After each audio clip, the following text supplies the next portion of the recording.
Welcome, and thank you for joining today's conference, California ISO Board of Governors meeting. Before we begin, please note that this meeting is being recorded. If you require technical assistance, please send a chat to the event producer who is listed as host in WebEx.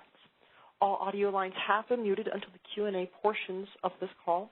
We will give you instructions on how to ask a question at that time. With that, I'll turn the call over to Roger Collinton. Roger, please go ahead. Thank you, Operator. Roger Collinson, General Counsel, Corporate Secretary, and welcome everybody. And let me start out before I hand it over to our chair with our roll call. Chair Galitova. Present. Vice Chair Bhagwat. Present. Governor Borenstein. Present. Governor Leslie.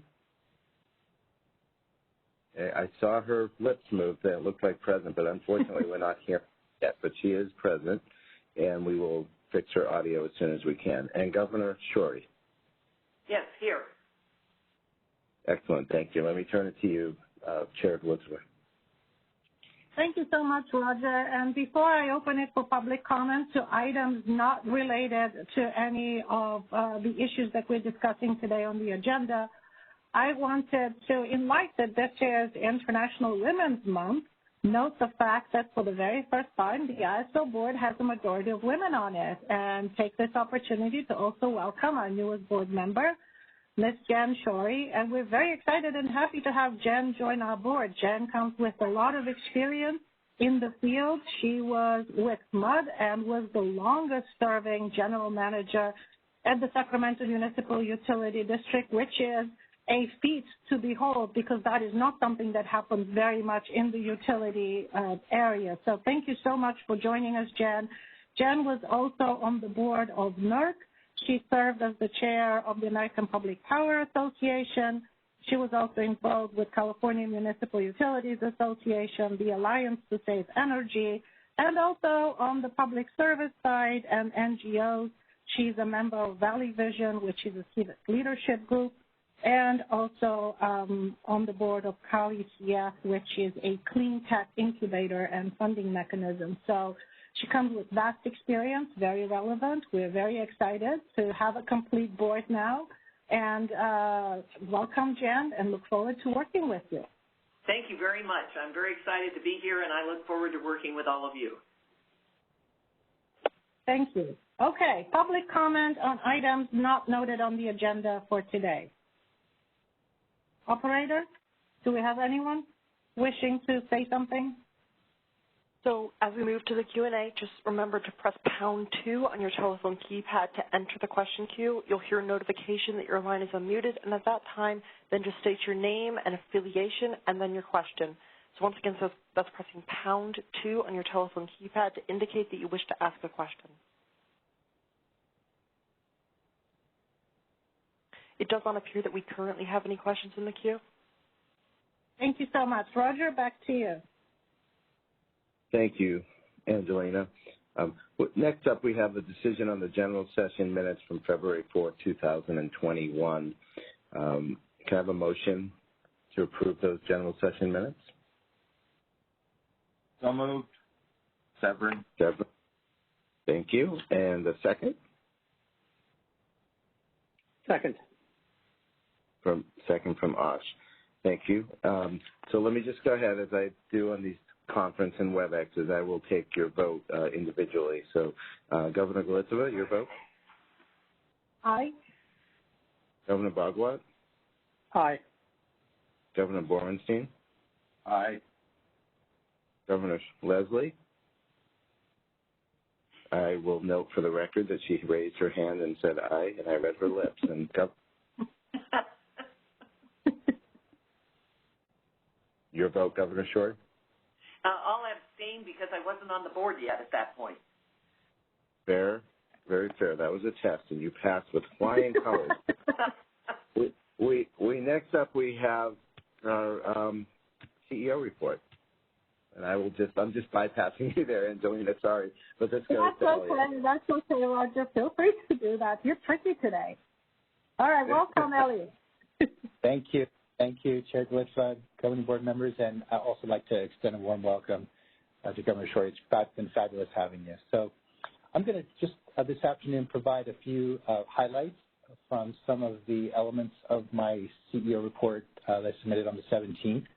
As I noted, this has been a very intense and I think consequential time for the ISO the last few weeks, marked by a lot of very, I think, high engagement with stakeholders, a lot of very, very important feedback that we've been receiving that really has shaped the proposals that are before you today. As you know, we have a significant package of market enhancements that build on lessons learned from last summer about the performance of our market and some of the other circumstances that we witnessed in August and September. And I think we also tried, I think in response to a lot of input from our customers, stakeholders, to really prioritize those actions which we thought were most feasible and also would make sure that we had our market optimization, the engine, ready to go for what is going to be, I think, an important and potentially challenging summer again. I wanted to also just acknowledge just the importance, first of all, of the sufficiency test issues. The energy imbalance market entities have really emphasized to us the importance, the foundational significance of that sufficiency test. And, of course, we've advanced two enhancements to the sufficiency tests for today, but we also have some ongoing work providing transparent data about the ISO's performance last summer. There are some remaining questions. I had a great conversation about this a couple weeks ago at the EIM governing body meeting. And we also are engaging in some additional dialogue about the consequences of failing the sufficiency test. I think folks want to make sure that there's a strong incentive for folks really to come to the table with sufficient resources, and that really is, as I said a couple of weeks ago, I want to emphasize that at the ISO we absolutely understand the importance of that issue. It's as foundational as resource adequacy on all of its different dimensions. So more work to do there. Also, although this issue will not be decided today, and we'll be bringing it back in April, the issue of exports and wheel-throughs is also another topic which has really required us to sit down at the table with stakeholders across the West and address a set of emerging issues. You know, we now recognize, as WEC has pointed out, that the West in all the major subregions is experiencing short, and we all need to work together now with scarce resource, scarce transmission to make sure we can address our shared resource adequacy and reliability needs. And so that issue is really pushing the envelope for discussions. I'm encouraged that we will come upon a good solution for summer of 2021, but we're going to have longer-term work to do that implicates transmission planning and resource development and open access. So I just want to make sure folks know that we're working really hard on those topics. Of course, the scarcity pricing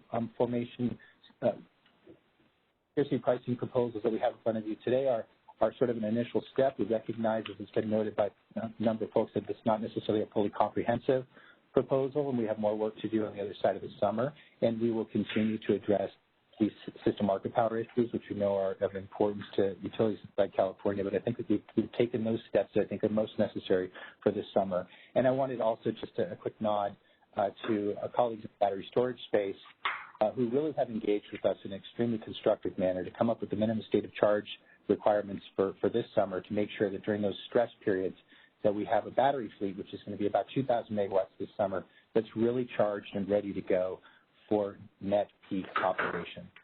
We've been able to take those initial steps, but of course we have lots of additional work and exploration to do to make sure that our market and our multi-interval optimization really unleash the full economic value.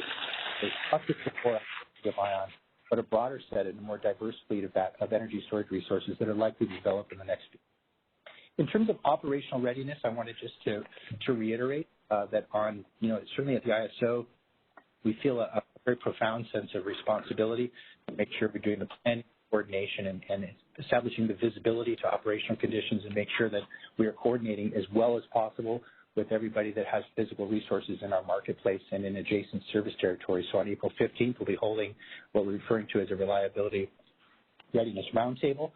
We'll be getting together with about 15 to 16 of the key resource providers within California, utilities, members of the independent power producing sector, storage, community choice aggregators, and some of the key path operators and utilities in adjacent states to look back, make sure we all have a clear-eyed understanding of what the lessons learned for last summer, to review the fundamentals of the market going into this summer, to take stock of all the actions that have been taken since last August to be better prepared for this summer, both within California and in adjacent states, and then to see if there's anything else that we should be doing collectively or individually to maximize preparation for this summer. And then, of course, over the course of the following days, we're going to be running actual tabletop exercises where we'll be running scenarios and looking at different configurations of system operations and trying to anticipate the different kind of outcomes that we could experience this August and September, and just to make sure we maximize preparedness. And so we will be, I think, a key theme that we learned from last year is, I think, something that's absolutely essential is just communicate, and through market notices or stakeholder meetings, social media, and direct constituent outreach, we're going to do our very best job to portray what conditions there are going into the summer, and any residual risks that we see. Last couple of things I'd like to note. Coming out of the Lessons Learned report, we put a lot of information out about the performance of different resources, including demand response. We've got a lot of feedback from the DOR community that they'd like us also to take a look at some of our rules and regulations that might be impacting their performance. So this summer, we're looking at potentially an experiment with making some changes to our baselining methodologies to see if that unleashes some additional DR capability. We're also working very closely with the distributed energy resources providers through a mechanism known as our T&D interface group. As part of our Order 2222 preparation, we've been working with the distribution utilities to start thinking about some of the barriers and necessary steps to make sure that the distributed energy resources can participate effectively in our market, and we're also involving a number of the industry players in those conversations. Last point is I just wanted to acknowledge just how the increasing sense, I think, across the state apparatus, across the development community, just within California, the importance of taking our transmission planning and resource development to the next level. In the short term, we're looking at some interconnection queue reforms to make sure that we're getting the resources onto the system with maximum preparation of our substations and other infrastructure, but really widening out the envelope of transmission and resource planning to make sure that we have a better sense of how we're going to find the types of resources for the back end of the curve beyond, say, 2028, 2030 to provide reliable, clean service for California. I'll close with just a quick note. I thought it was quite interesting. We had spring operation conditions. We had a couple of new records. On March 13th, 2021, at approximately 12:30, we were serving 92.5% of load with renewable resources and 98.1% of load with carbon-free power. That's a pretty amazing milestone for the California ISO. And on the same day, we established a new minimum net load record of 3,614 megawatts. And finally, on February 28th, we observed our maximum 3-hour net load ramp of 17,255 megawatts. So the duck curve is alive and well in California. We all need to stay very focused on making sure that we have that right set of resources to help us continue this amazing transition that we're engaged in with our many partners throughout the West. I'm going to turn now just to our proposal for a market surveillance committee appointment. Dr. James Bushnell has served as a member of the ISO Market Surveillance Committee since 2002, and his term as a committee member expires on March 31st, 2021. During his tenure on the MSC, Dr. Bushnell has provided invaluable expertise and advice to the Board of Governors, the governing body, management staff on numerous issues relating to the operation of the ISO market. The tariff requires that the ISO CEO, subject to approval by the Board of Governors, make appointments to the MSC.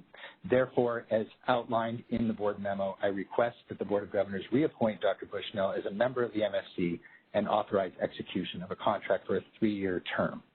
Pleased to be able to do that. So I think we have a motion here. We do. So let me go ahead and read that motion.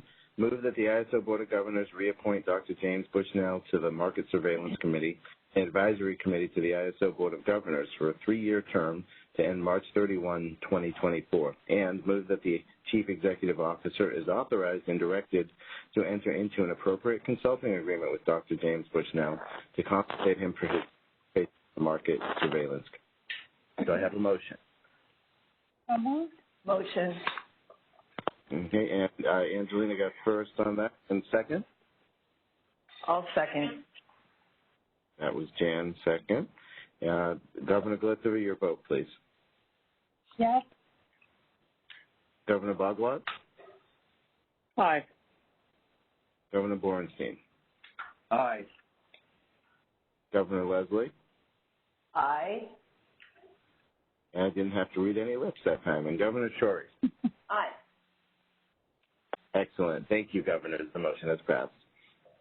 Great. Thank you. Thank you so much, Roger. And congratulations on operating on over 90% of renewables and reaching new lows in terms of minimum net load. But also, I don't know if this is a congratulations or not, increasing the neck of the duck. So we need to figure out how we work closer with our battery partners and DER providers in the greater Western community at large to make sure that we can reduce the peak and the end of the day peaks and the ducts. So minimum state of charge or baselining methodologies that need to be improved. Yeah, look forward to working on that and making sure also that we can implement Work Order 2222 and allow DER resources to participate in our market. So I know, Elliot, and the team, you have your work cut out for you, and we're looking forward to continuing to support you and make sure that we provide reliable operations for the summer as we continue to decarbonize the grid.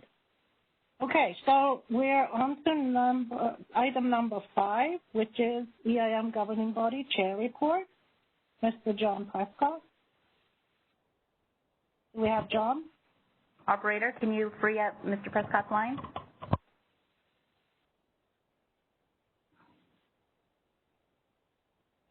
Can you hear me now? Yes, we hear you, John. Okay, good. Well, good afternoon, Chair Galiteva and the governors. I am speaking today on behalf of the Western EIM governing body. First of all, I'd like to congratulate Dr. Bushnell on his reappointment to the NSC. And also, I'd like to congratulate Governor Leslie on her reappointment to the board and welcome Governor Shorey to the board. We look forward to working with all of you. The governing body met virtually on March 10th, 2021, and in our general session, Therese Hampton with the Public Generating Pool, and she's also the chair of the Governance Review Committee, updated the governing body about the Governance Review Committee progress. I think Therese will give you a report right after my report today. Following that, we had Oregon PUC Commissioner Lisa Tawney, chair of the Body of State Regulators. They updated us on the BOSSER activities and their guidance on the decisional items that we had on our agenda for that meeting. Pam Sporborg with Portland General, chair of the Regional Issues Forum, then gave a report on the recent RIFT meeting and topics regarding summer 2021 readiness. The governing body then heard presentations on 3 decisional items, which are part of the market enhancements for summer 2021 readiness initiative. These items are a set of market enhancements to prepare for this upcoming summer in response to market performance issues that arose last summer during the heat events. And you heard the CEO, Elliot Mainzer, talk briefly about those.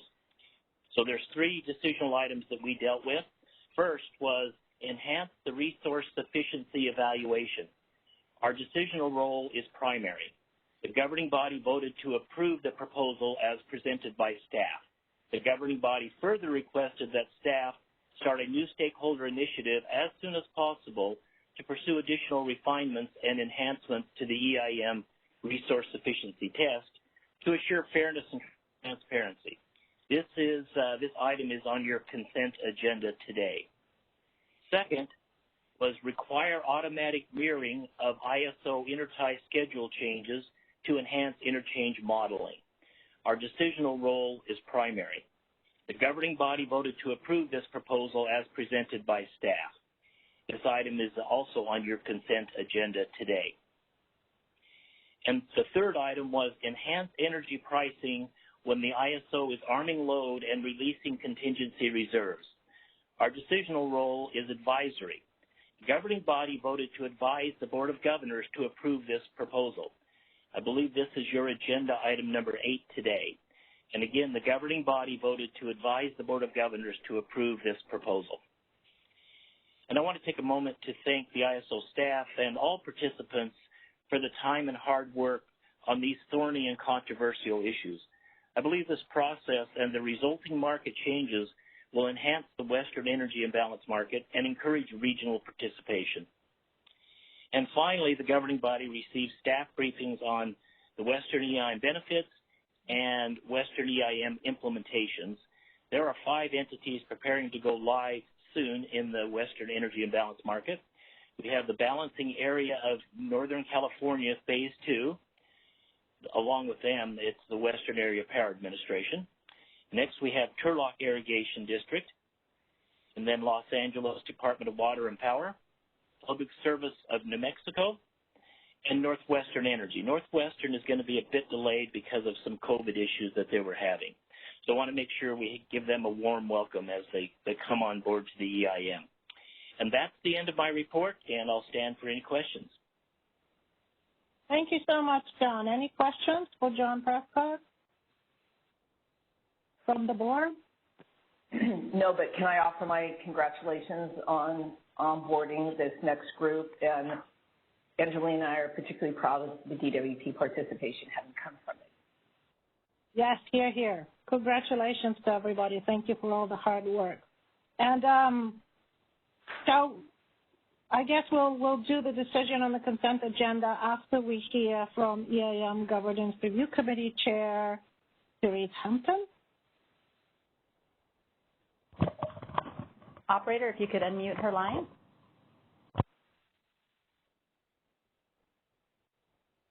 Therese, do you mind just making sure that you press #2 on your telephone keypad?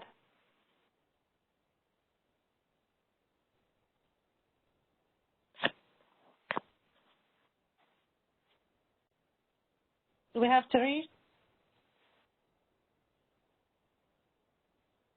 Right now, I do not see her. Therese, do you mind pressing #2 on your telephone keypad so that I can unmute you? Okay, shall we take item number 7, decision on consent agenda, Roger? Shall we go with that motion and then go back to Therese and hopefully she's online after this item? Why don't we do that? Yeah. So item number 7 is our consent agenda, and that consists of matters that the EIM governing body has approved under its primary authority.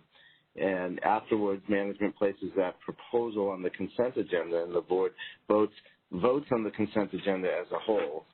And if the majority of the board does not approve the consent agenda, then we would consider each item separately. Today, that's easy. We have one item on the consent agenda, resource efficiency evaluation and energy interchange modeling issues enhancements. And so at this point, I would turn it over to you, Angelina, to see if the board has any comments or if there's any questions that you want to address, or otherwise I can move to a motion. Does anybody have questions or comments on this item? Hearing none, Roger, why don't we move over to the motion? Thank you. Move that the Board of Governors approves the March 24th, 2021 consent agenda comprised of enhancements to the resource sufficiency evaluation and to address the energy interchange modeling issue, and move that the Board of Governors authorizes management to make all necessary and appropriate filings with the Federal Energy Regulatory Commission to implement the enhancements described in management's memoranda to the EIM governing body dated March 3rd, 2021, including any filings that implement the overarching initiative policies but contain discrete revisions to incorporate Commission guidance in any initial ruling on the proposed tariff amendment. Do I have a motion? So moved. Osh moves. Do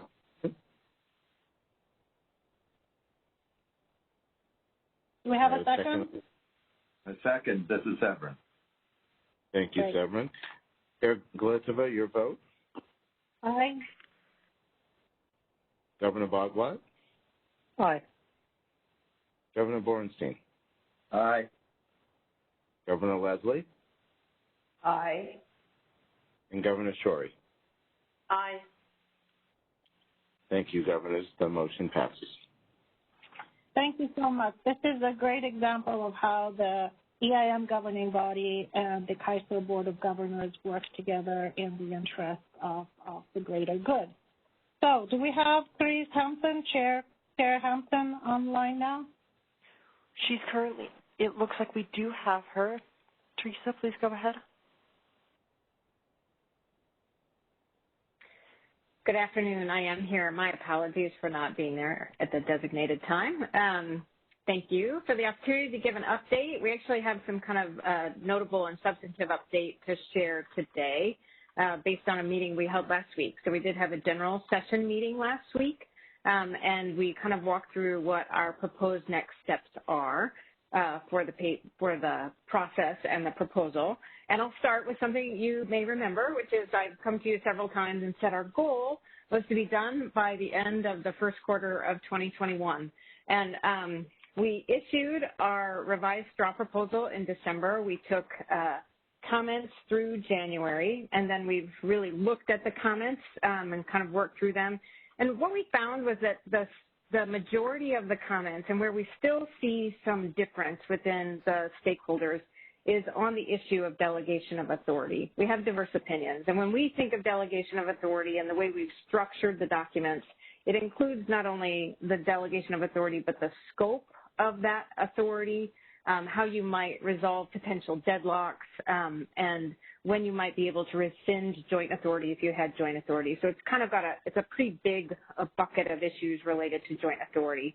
That was where the bulk of our comments came from. The other issues, we've categorized them issue 2 through 6, but the other areas related to engagement with stakeholders and the EIM governing body's role with the Department of Market Monitoring, Market Surveillance Committee, Market Expert, all of those things, the Regional Issues Forum.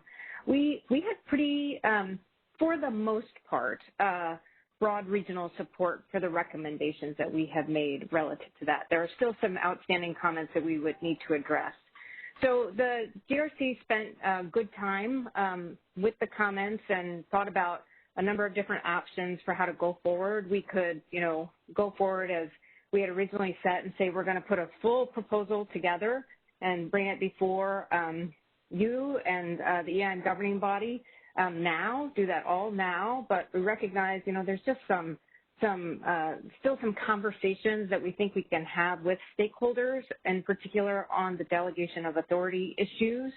So that led us to a second option, which was maybe we do this in a phased approach where we spend some extra time on those issues where there are substantive comments, but go ahead and move the other issues forward so that we can begin to implement those recommendations. Or the third option was just to keep everything together and move in and kind of put the whole package forward probably in late 2021, maybe early 2022, because we want to be respectful of summer readiness and the work that needs to be done there. And so the GRC considered a lot of things. The level of regional agreement that we had on the issues 2 through 6, the opportunity to get some benefit out of implementing those now, and really wanting to have some time to dig a little deeper on the delegation of authority with stakeholders. And so based on those considerations, what we are going forward with is to bring you and the EIM governing body final proposal. We'll go through the process to put a final proposal together and vote to bring that forward on issues 2 through 6, and then do some extra work, some general session meetings and public workshops on the delegation of authority, and bring that forward once we have something put together there. We'll do that work, and we're already thinking about how we want to do that work on that delegation of authority issue. We'll be mindful of summer 2021 readiness, recognizing that's a priority, but we'll do that work as quickly as we can. The schedule that we put out suggests that we'll hold workshops maybe in June and September and October, bring it to you by the end of the year. If we can do it faster than that, we will certainly work to do that. So that's my update, and I'm happy to take any questions or comments. Thank you so much, Therese, and thank you so much for all your hard work and for running the GRC in such a positive direction and with such great outcomes. We look forward to continuing to work with you and come to a positive outcome for all stakeholders engaged and involved in the process. Are there any questions or comments for Therese from the board? Hearing none, thank you so much, Therese. Thank you for joining us and for the report. Thank you. Okay, moving on to item number 8, decision on market enhancements for summer 2021 readiness. And I'd just like to note that the governing body already approved the recommendations, so we have their approval for item number 8. Ms. Anna McKenna. Good afternoon, Chair Galiteva, Vice Chair Bhagwat, and governors. We are here today to present to you a set of market enhancements and changes to our interconnection processes to prepare ourselves for this summer in response to some of the market performance issues and supply issues we saw last summer during the summer heat event. And before I get started today, I wanted to take a moment to thank the ISO team and stakeholder community for their significant efforts and engagement in this very important initiative. We started this initiative just about 3 months ago, and despite the short timeline, we've all been engaged in a rigorous stakeholder process through which we have received valuable input and that significantly shaped our proposals. Together with stakeholders, we're able to hone in on what is necessary and feasible for this summer. Also, we recognize that we weren't able to incorporate all the changes and make all the market rule changes that we thought of over this process, but we found it necessary to move forward at this time with the changes we really could implement for this summer so we could be ready. But to address the continued concerns, we have already started initiating new stakeholder processes to find longer-term solutions and are already looking forward and moving forward on these initiatives, and we look forward to stakeholder engagement as we continue to enhance our market rules. Finally, I wanted to note, as Elliot noted earlier, that you will not see in today's presentation proposed changes to the scheduling priorities for managing exports and wheel-throughs. We had hoped to complete that by now. However, based on stakeholder feedback, we decided it was necessary to separate that item out, and we're going to continue to refine our proposal and bring that back to you as a final proposal in a special meeting on April 21st. And with that, I'd like to ask Greg Cook, Executive Director of Market and Infrastructure Policy, to present to you our proposals on the market enhancements for summer 2021 readiness. Thanks, Anna. Good afternoon, Chair Galiteva and governors. So what I'll be presenting today for our decision is our market enhancements for the summer 2021 readiness. Included in the decision today are 4 out of the 6 market design enhancements that were included in the initiative. The other 2 being the one that you just voted on your consent agenda related to the resource sufficiency evaluation enhancements. And then the other item will be the enhancements we're considering for export and wheel-through scheduling priorities that, as Anna mentioned, we'll be bringing to the board at a special board meeting next month. Next slide, please. So we're proposing enhancements specifically designed to address issues that arise from last summer's heat wave. And our enhancements are targeted to 4 different areas. The first is to provide greater import offer incentives for our hourly imports, again, particularly during tight supply conditions. We also have a proposal for providing stronger price signals that will provide greater incentives for supply during tight supply conditions as well. We also have a proposal to enhance the dispatch of our emergency demand response resources and have process enhancements so that they can be provided through the market to provide more accurate pricing. And then finally, some enhancements to our interconnection process that we believe will help to expedite new supply interconnections to the grid. Next slide, please. So our enhancements were in response to the final root cause analysis report and designed to mitigate the market issues that were identified. So it's important to note that the enhancements that we're proposing today are limited to changes that can be implemented by this summer. And, you know, as Anna mentioned, we did conduct this through a fairly expedited stakeholder process over the past few months. But we did receive, significant stakeholder input through that process, which did help to shape our proposals. We are going to consider longer-term, more comprehensive changes in some upcoming stakeholder initiatives.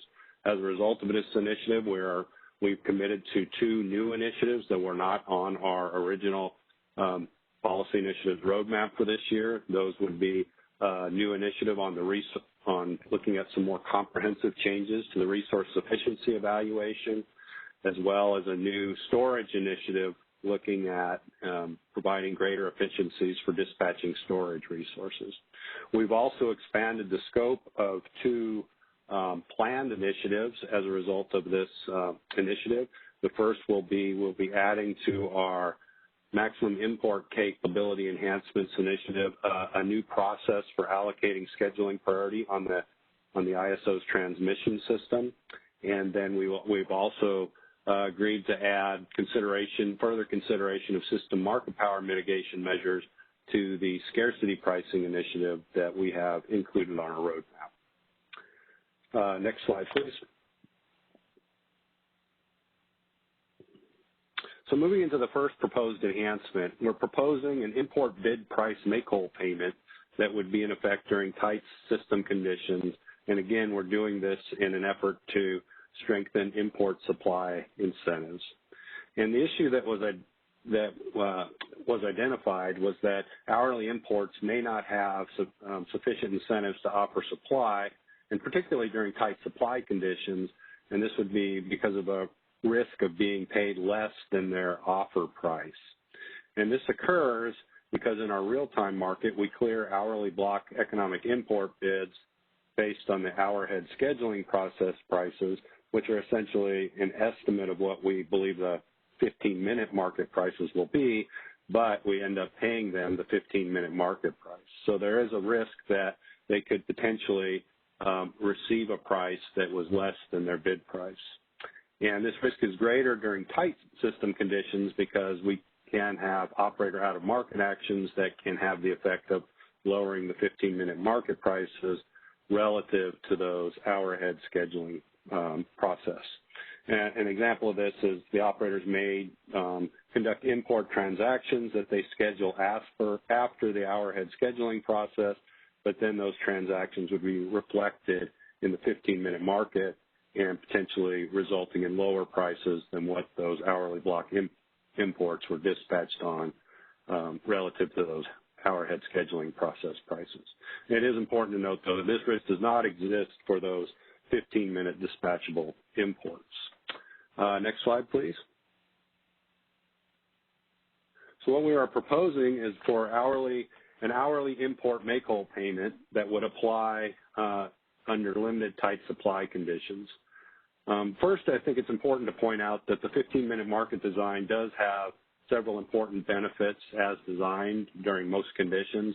First, it provides incentives for 15-minute intertie bids, and it also allows for consistent imbalance settlement for day-ahead market transactions for interties, internal generation, convergence bids. And by doing this, when we redesigned and implemented the 15-minute market several years ago, this did resolve some significant market issues that we had with the previous design that did settle interties at Hass prices. So, therefore we found that it was important that we limit this make-whole payment to only those times during tight supply conditions. And we're defining tight supply conditions as either we have a day-ahead alert notice where the operators are anticipating an operating reserve deficiency, or if we issue a real-time warning notice that could also indicate an operating reserve deficiency, or if we're in any of our staged emergencies. We're proposing that this would apply to the real-time market hourly block imports, which are essentially the real-time market imports incremental to the day-ahead schedules, or those day-ahead scheduled exports that are reduced in the real-time market. And then the uplift cost would be allocated to both load and exports. Okay, next slide, please. So we're also proposing some enhancements to improve the price signals during very tight supply conditions. So this is a new provision would apply when the operators arm load to meeting our contingency reserve requirements. And again, they only do this during very tight supply conditions. So when we're talking about arming load, this occurs when the operators work with load serving entities to configure the system to be able to immediately drop load. And then once that configuration is done, they can now use that arm load can count for contingency reserves, which in turn makes those supply resources that were previously scheduled for those contingency reserves available to serve load. So again, this only occurs under critical operating conditions, and the current market rule, the issue that we found is that under the current market rules, this can result in lower market prices when contingency reserves are released to serve load. And this results when the energy bids accompanying those contingency reserves are below or even potentially well below the current market clearing price. So again, to address this, we're proposing to price energy from resources released from those contingency reserves at the energy bid cap. And that energy bid cap could either be $1,000 or, assuming the FERC approves our FERC Order 831 proposal, $2,000 under those proposed 831 rules. I do want to stress this would be, we would enact this under very limited circumstances. It's very seldom that we get into critical market conditions where we have to arm load. We did have to do this 6 times last year in 2020. That was a very extreme heat wave event that we were dealing with. Prior to that, when the current set of rules were put in place back in 2010, we had not at that time had to arm load previously. So from 2010 through 2020, we went for a 10-year period where we didn't have to arm load for contingency reserves, but we did have to do that 6 times last year. So again, this would only apply during those very tight supply conditions. Next slide, please. So our third proposed enhancement addresses the dispatch of emergency demand response resources. So our current process for dispatching these resources, we found, can mute the price signals during tight supply conditions. As a little background, the reliability demand response resources, which are the emergency DR resources, are dispatched pursuant to a settlement agreement that was reached back in 2010. And it requires that these resources are only dispatched when the ISO has issued either a system condition warning notice or has entered into a system emergency. And then those resources must be bid at a price of $950 or higher. And the issue that we identified was that these reliability demand response resources seldom set the market clearing price because the operators have typically in the past manually dispatched them. And then in addition, the dispatch of these resources can suppress market prices if that dispatch is not also incorporated into the load forecast. Next slide, please. So we're proposing to enhance the process for dispatching these resources in an effort to preserve price signals during tight supply conditions. So currently these resources are only dispatched in the 5-minute mark through the 5-minute market. We're proposing to provide the ability for these resources to specify whether they're hourly dispatchable, 15-minute, or 5-minute dispatchable. And then the 15 and 5-minute dispatchable resources would have the ability to set market prices, which we believe would improve pricing. This is similar functionality that we already provide to proxy demand resources. And then we would also use the real-time pre-dispatch process of the real-time market, which we also believe would help to reduce the need to manually dispatch these resources. And then next, we would allow these resources that are under a discrete dispatch option also to set market prices. And what we mean by the discrete dispatched option is that the resources have to be dispatched at their entire bid level, not some portion thereof. And then the final enhancement would be that we would automate the dispatch of those resources into the load forecast. And this would avoid that double counting issue that we've seen occur and suppress market prices. Next slide, please. So finally, we're also proposing some targeted interconnection process changes, which we believe can help expedite connection of additional supply for the summer of 2021. And the changes that we're proposing here are within the independent study process, and that process is designed for resources that need to come online more quickly than the annual cluster study process that we use. And we did identify 2 issues that would allow interconnection customers to hopefully create capacity for load-serving entities to procure this summer. The first is to remove a cap on, which is the lesser of either 100 megawatts or 125% of behind-the-meter expansion requests. And we believe we can remove this cap since, as we looked at it, since we have and put this cap in place, we've really not found the cap to be critical. And moreover, the majority of the expansions that we're seeing for interconnections are battery additions to solar PV sites, which when we look at that, that really doesn't present those interconnection issues that we were concerned about that led to this cap being put in place in the first place. And so by removing this cap, this will allow these resources to hold their excess energy demand when demand is low and then discharge it during the system peak. And the independent study process was also designed to prevent what we call queue jumping for deliverability and requires participation as energy-only resources until they can participate in the next cluster availability assessment.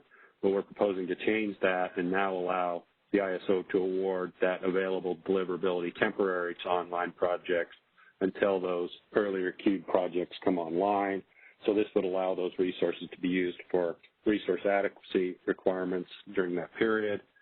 And this also allows the temporary use of those upgrades, which again will expedite new supply capacity. Next slide, please.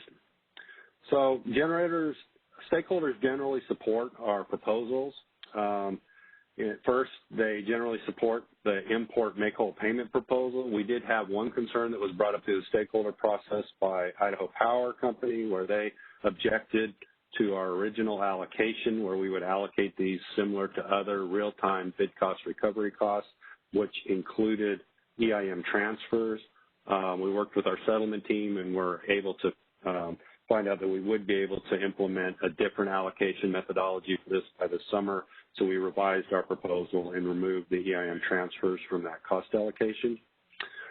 Next, most stakeholders do support the pricing energy at the bid cap from when the contingency reserves are released when we arm load.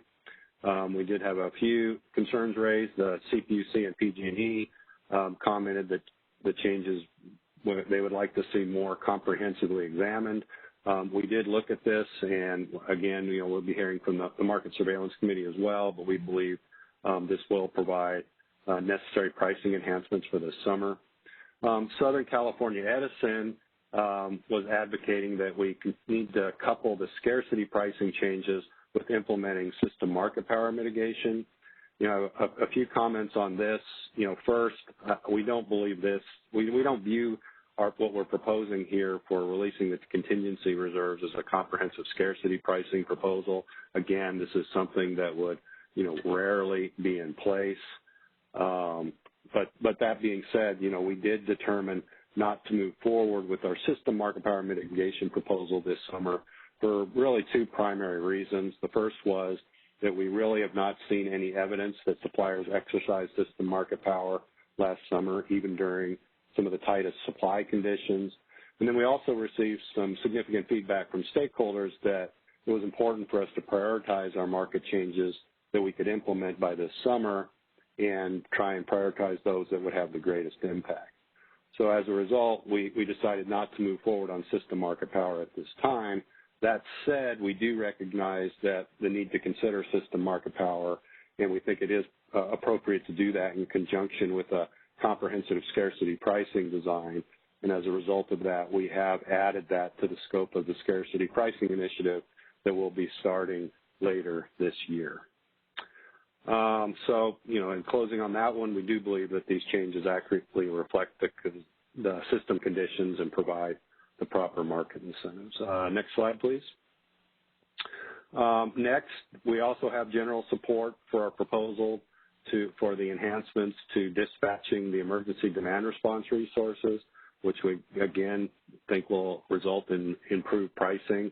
We did receive some concerns from CLECA that the dispatches may not reflect some of the resource startup times and use limitations. I think when we looked at this, though, we actually found that we think the changes, in particular, including them in the real-time pre-dispatch process, will result in the market better respecting these constraints. Calpine provided comments that they'd like to see the hourly emergency demand response resources also able to set 15-minute prices. We looked at this, but we don't believe that they should because they cannot respond with those 15-minute dispatches.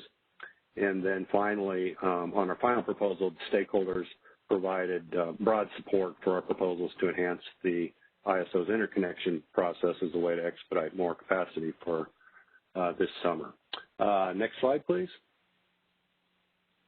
So in closing, we're requesting the Board of Governors approve the market enhancements for summer 2021 proposals. We believe that will strengthen incentives for suppliers to offer import supply, improve the ISO's market incentives, particularly under very tight supply conditions, and better reflect using the emergency demand response resources and ISO pricing, and will provide some enhancements to expedite connecting additional supply for this summer. And that concludes my presentation. I'd be happy to answer any questions. Thank you so much, Greg. Any questions for Greg Cook and the team? Yes, could I ask one, Angelina? Jan. Of course. Yes, actually, I have two very short questions, just clarifications. On the first proposal, the make-whole payment, is that just going to be to give the hourly bid price to the entity? Yes. So essentially, it would look at the revenues that they received from the 15-minute market prices, and if that wasn't sufficient to cover their bid price, then we would provide a payment to make them whole up to that bid price. Oh, okay, so we're not going to try and do some kind of a cost of service analysis or something like that? No, it's just the bid that they provided for supplying the import capacity. Okay, and then on the last item, on the temporary use of transmission upgrades, which seems like a good idea to me, we'll have some protocol or contract or whatever those so that these folks that in theory are kind of being allowed to jump the line will understand that depending on how things go, they may have to go back to their original position, and this is just a temporary deal for them? Yes, we will make that clear through both the tariff as well as the business process manuals on that. Good. Thank you.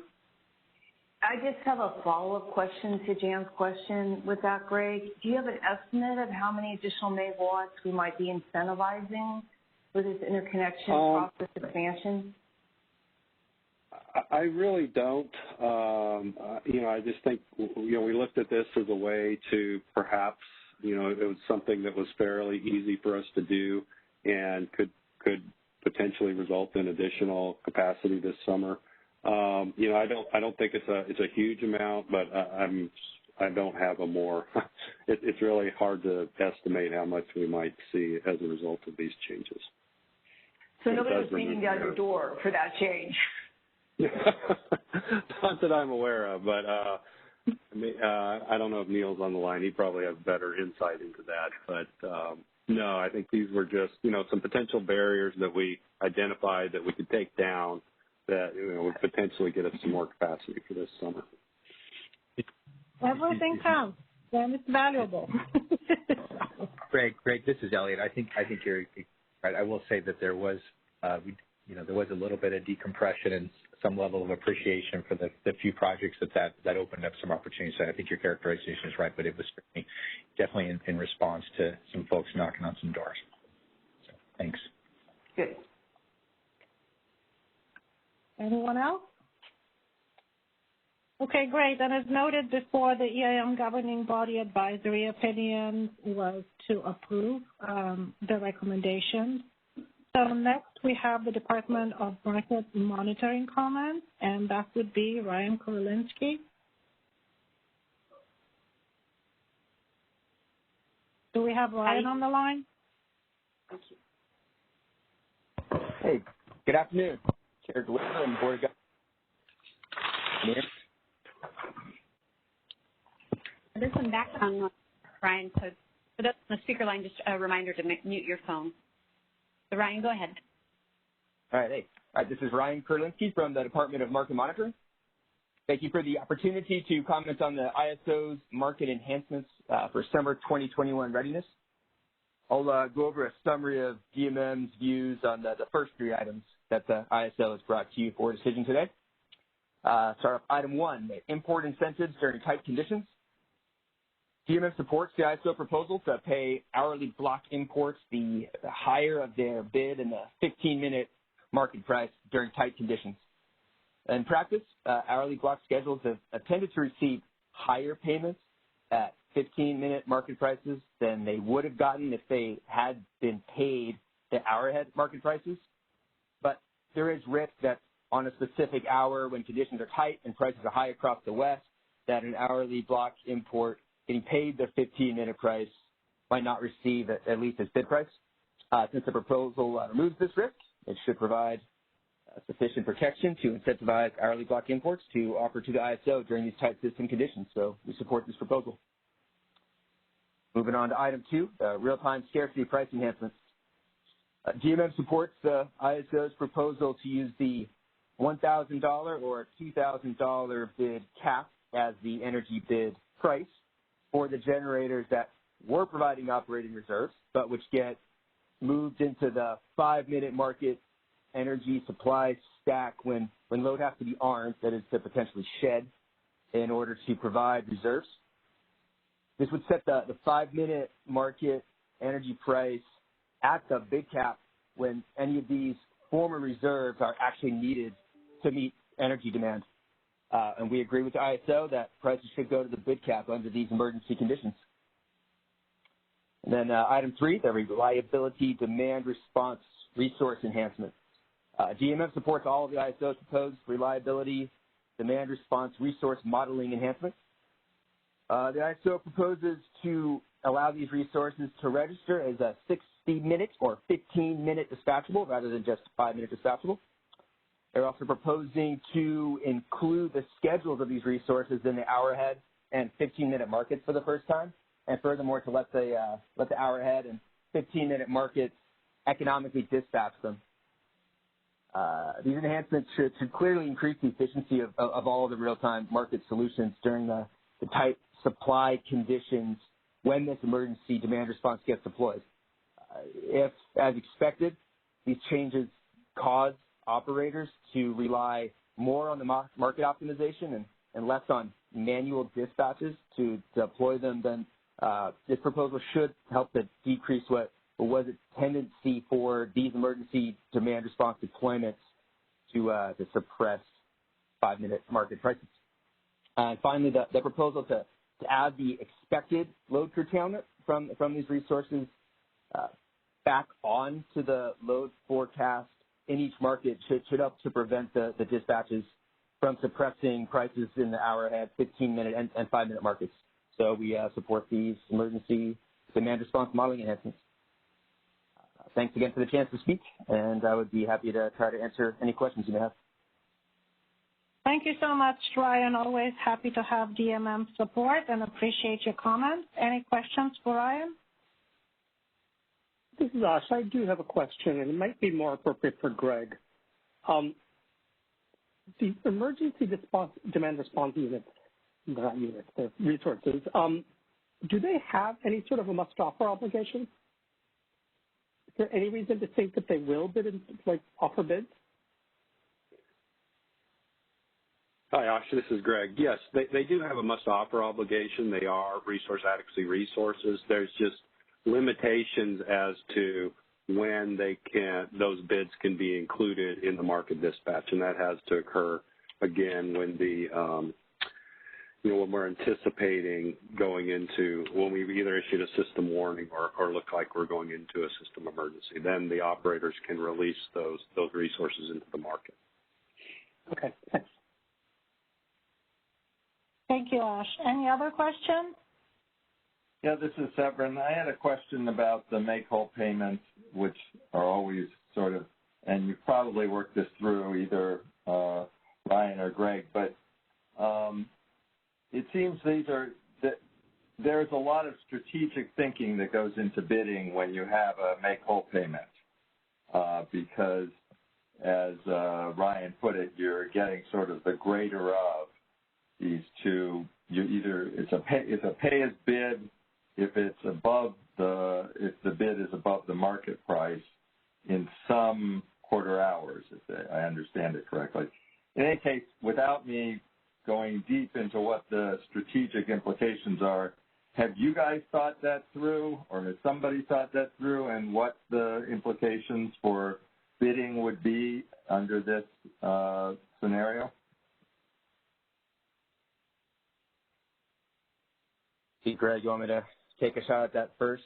I mean, yeah, you go ahead, Ryan, and I'll cover. But I mean, the answer is yes, but I'll let Ryan answer first. Go ahead. Yeah, I mean, I'd say yes. You know, I think that, and you're talking in particular about the potential strategic bidding, right? To try to try to bid in a way that, on the one hand, gets you taken, and on the other hand, possibly, and I'm not exactly sure on exactly how this works out in this case, but I've thought about make-whole payments generally. And then in some other quarter hour or some other period, have an incredibly high bid that then has to be made whole. Yeah, and I think, you know, both of the scenarios in which someone, you know, would potentially try to,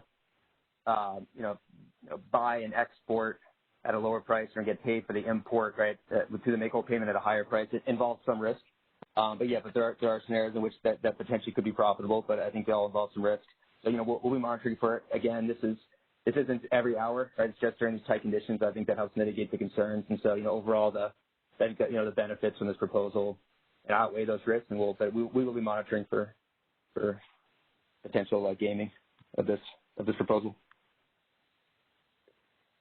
Yeah, and Severin, this is Greg. You know, the one issue that we did identify was, you know, potentially that was an overlapping export bid at the same time that, you know, that could be a potential gaming opportunity. That is something that, you know, we've experienced in the past that we addressed.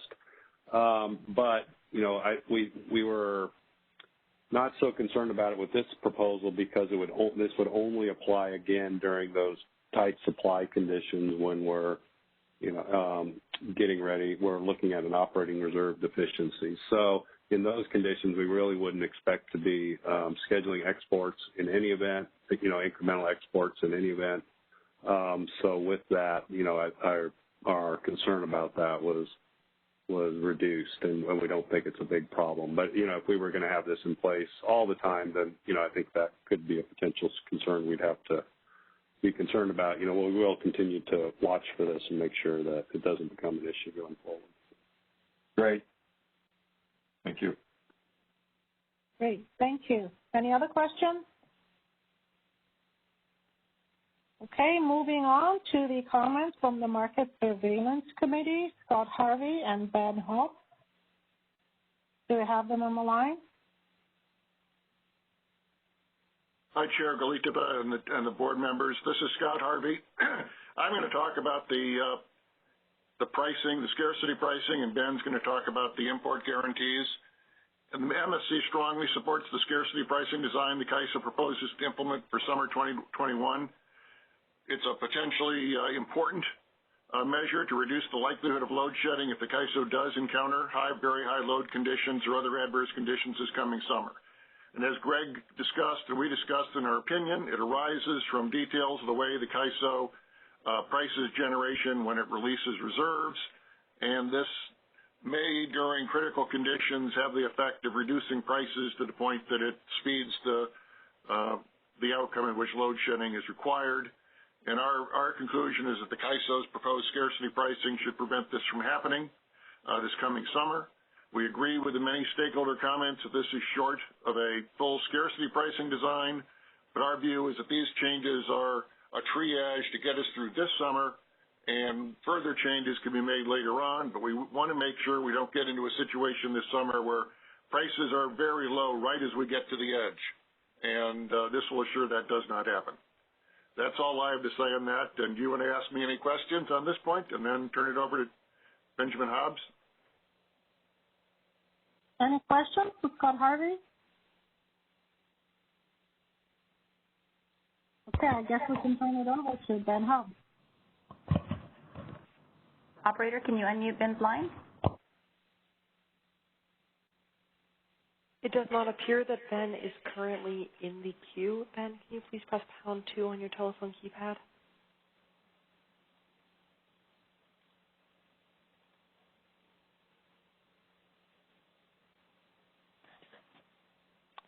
It does not appear that he is currently in the queue. Ben, if you're in the queue, can you hit #2? Here he is. Ben, you're unmuted. Please go ahead. And unmute. Hello, your everybody. line, Ben. This is Ben. Can you hear me okay?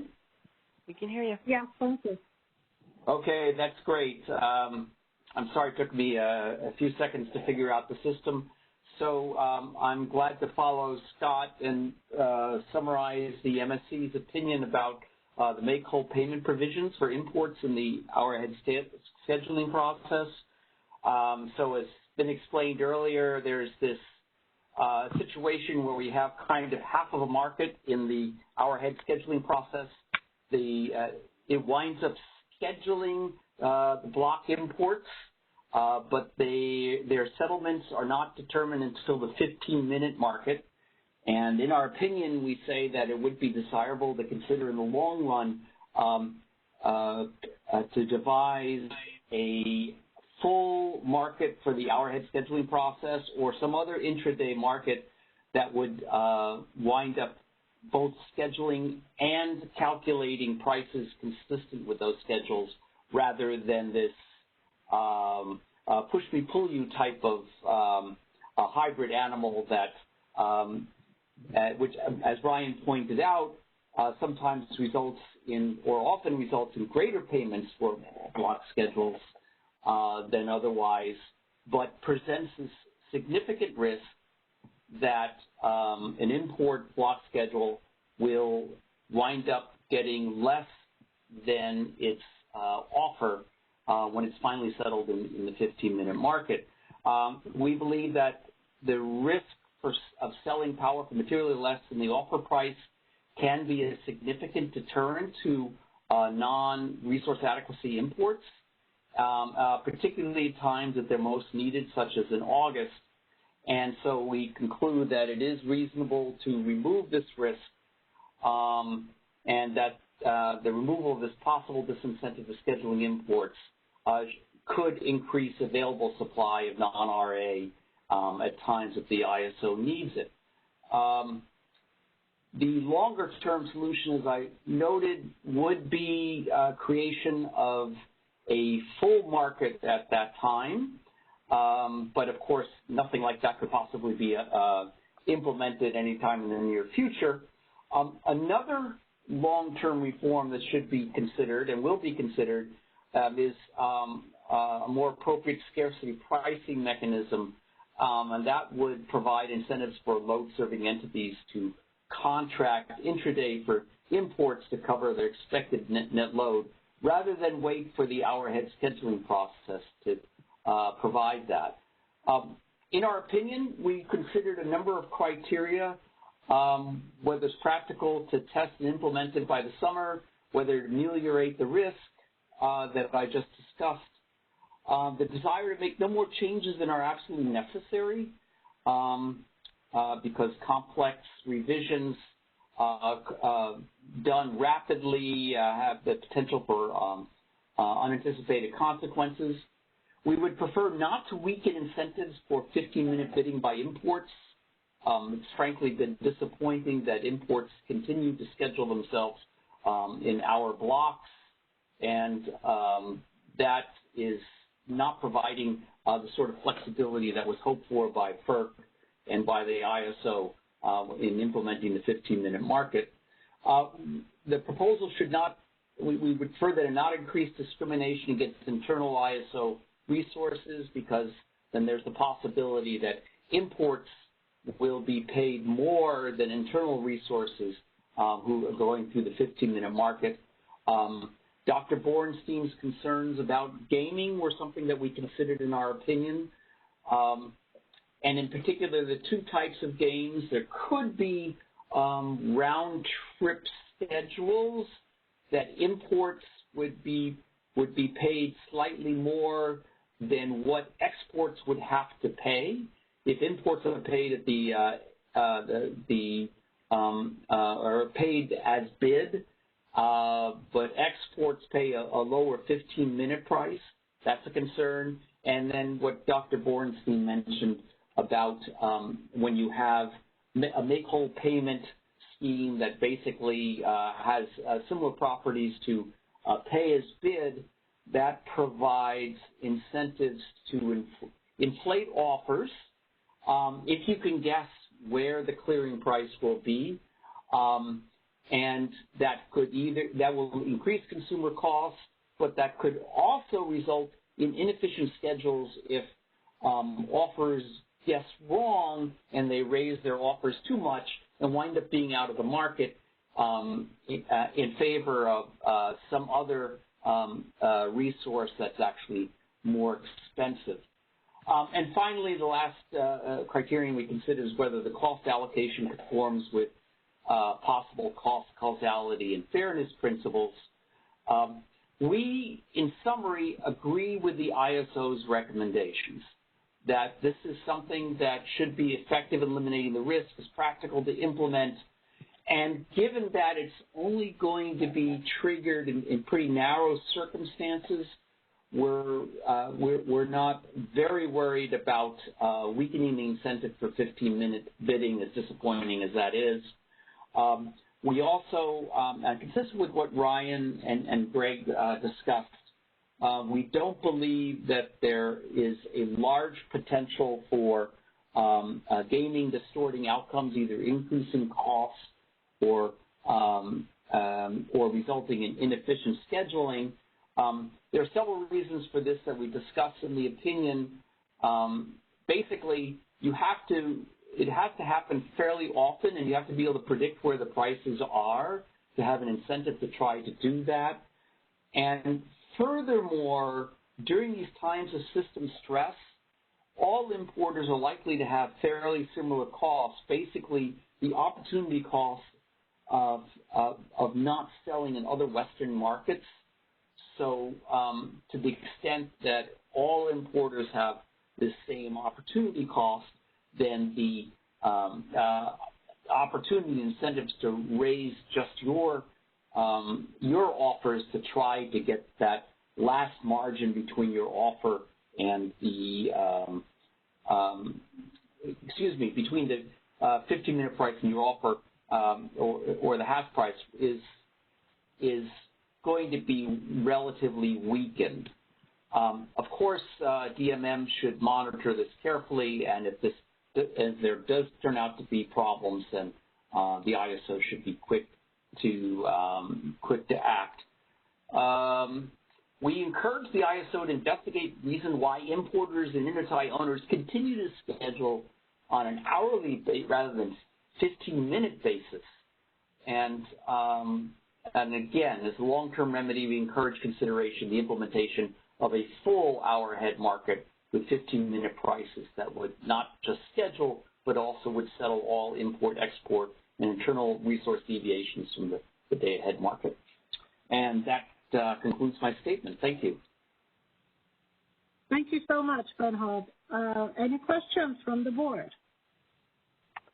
Yeah, this is Ashfaq, and maybe there's no good answer here, but why isn't the right solution to get rid of the hourly market altogether and just force importers to bid in 15-minute increments? Obviously not for the summer. I'm just talking about long term. So to make sure I heard that correctly, are you asking why isn't the right solution just to get rid of the HASP process? Or well, the HASP process was implemented in the early days of the market because importers simply would not participate in the ISO's real-time market. They needed, they felt quite strongly and have always insisted on a longer lead time before the market to submit their schedules. And in deference to those wishes and in recognition that a very large fraction of California's power consists of imports, than jeopardize that, this, shall I say, unique hour-ahead scheduling process was devised. We had, everybody had hoped that over time that we'd see more importers come into the 15-minute market with 15-minute rather than hour blocks, and that the need for it would wither away. This has not happened for reasons that, frankly, are obscure to me. I suppose the ISO could force the issue and say, if you want to sell to us, then you've got to come into the 15-minute market. HASP is going away. However, given the dependence on imports and the consequences we saw in August of the issues with RUC and otherwise in the markets, in terms of finding ourselves in a position of exporting and not importing what we could, that I would view that as a pretty a risky strategy. But perhaps there's, this could be something that could be negotiated successfully. The advantage of another intraday market, though, is that compared to 20 years ago, we're much more dependent on variable renewables, and the forecasts of those renewables are just a lot better a handful of hours out than they are a day ahead. And in recognition of this, the European markets have established pretty extensive intraday markets, Germany especially, and they've been wildly popular, with far more volume going through the German intraday market than in the real-time market. And that doesn't necessarily mean that would happen here, and the structure of their markets is quite different from ours. But I think there would be advantages in managing renewables from having another market that does full settlements that's a bit ahead of the real-time market. Yeah. Thank you. That's helpful. Ben, this Thank is you so separate. much. Okay, great.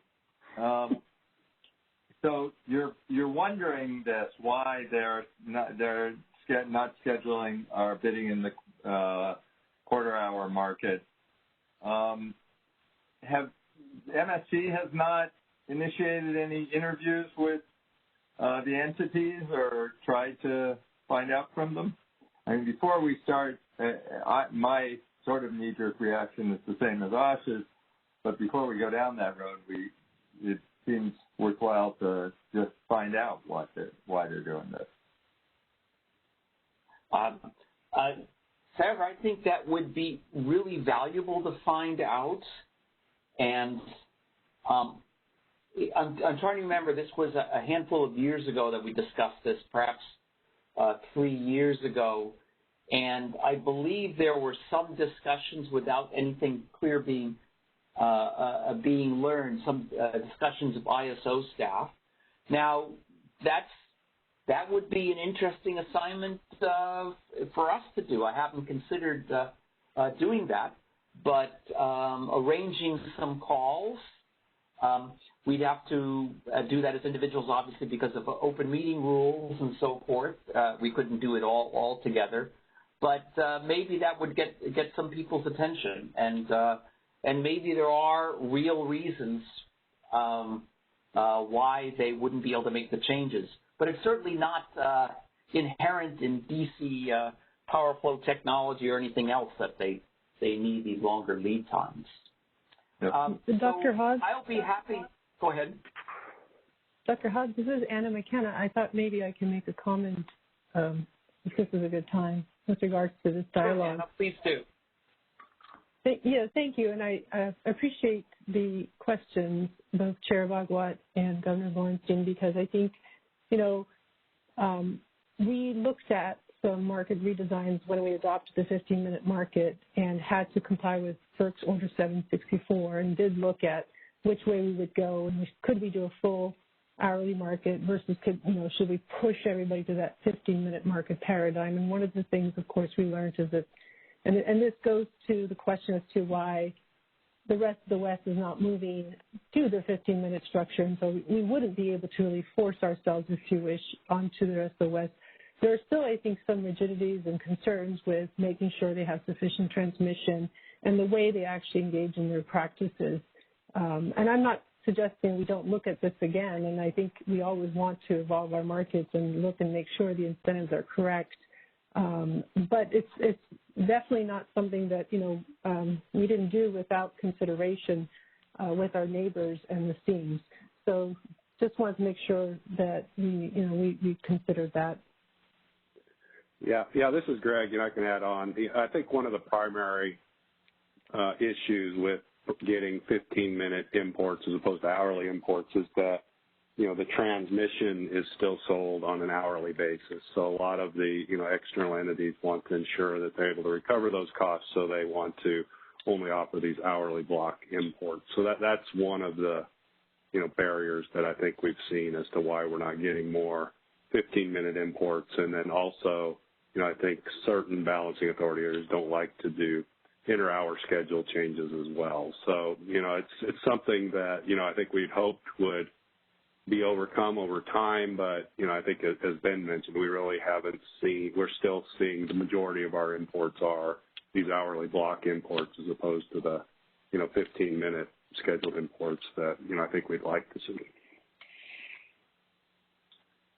Okay, great. Thank you. Thank you, Anna. Thank you, Greg. Thank you, everyone. Any additional questions before we move to public comment? I want to make sure that we do give the public the opportunity to speak. No, I just wanted to say thank you to everyone. That was very helpful. Yeah, great. Okay. Operator, can we open it for public comment, please? So as we move to the Q&A portion of the call, just a reminder to press #2 on your telephone keypad to enter the question queue. You'll hear a notification that your line is unmuted. At that time, please state your name and affiliation and then your question. So once again, that's pressing #2 that will indicate you wish to ask a question. We do have one hand that is currently raised in the queue. Caller, your line is unmuted. Please go ahead. Hi, my name is Wei Zhou. I'm a senior advisor in regulatory affairs from Southern California, Edison. Good afternoon, Chair Galitova and governors. SCE would like to make brief comments on this important initiative. SCE would like to thank CAISO staff for their work on this initiative, and we appreciate the quick turnaround and dedicated efforts by the CAISO staff. SCE fully supports the CAISO effort to get prepared for this summer and beyond. While SCE generally supports and appreciates the summer readiness reforms being proposed, we are disappointed that the CAISO elected not to pursue system market power mitigation as part of the package. The Department of Market Monitoring has provided data, over the years, demonstrating that supply-demand conditions have evolved, such that a structural situation exists that would allow, at times of stress, the exercise of system market power. So that's a structural issue, and such. It is prudent that the CAISO pursue as soon as practical rules to address this structural issue and ensure system market power cannot be exercised. So that's complete my comments. Thank you very much for the opportunity. Thank you so much. Does anybody from staff want to comment on system market power mitigation?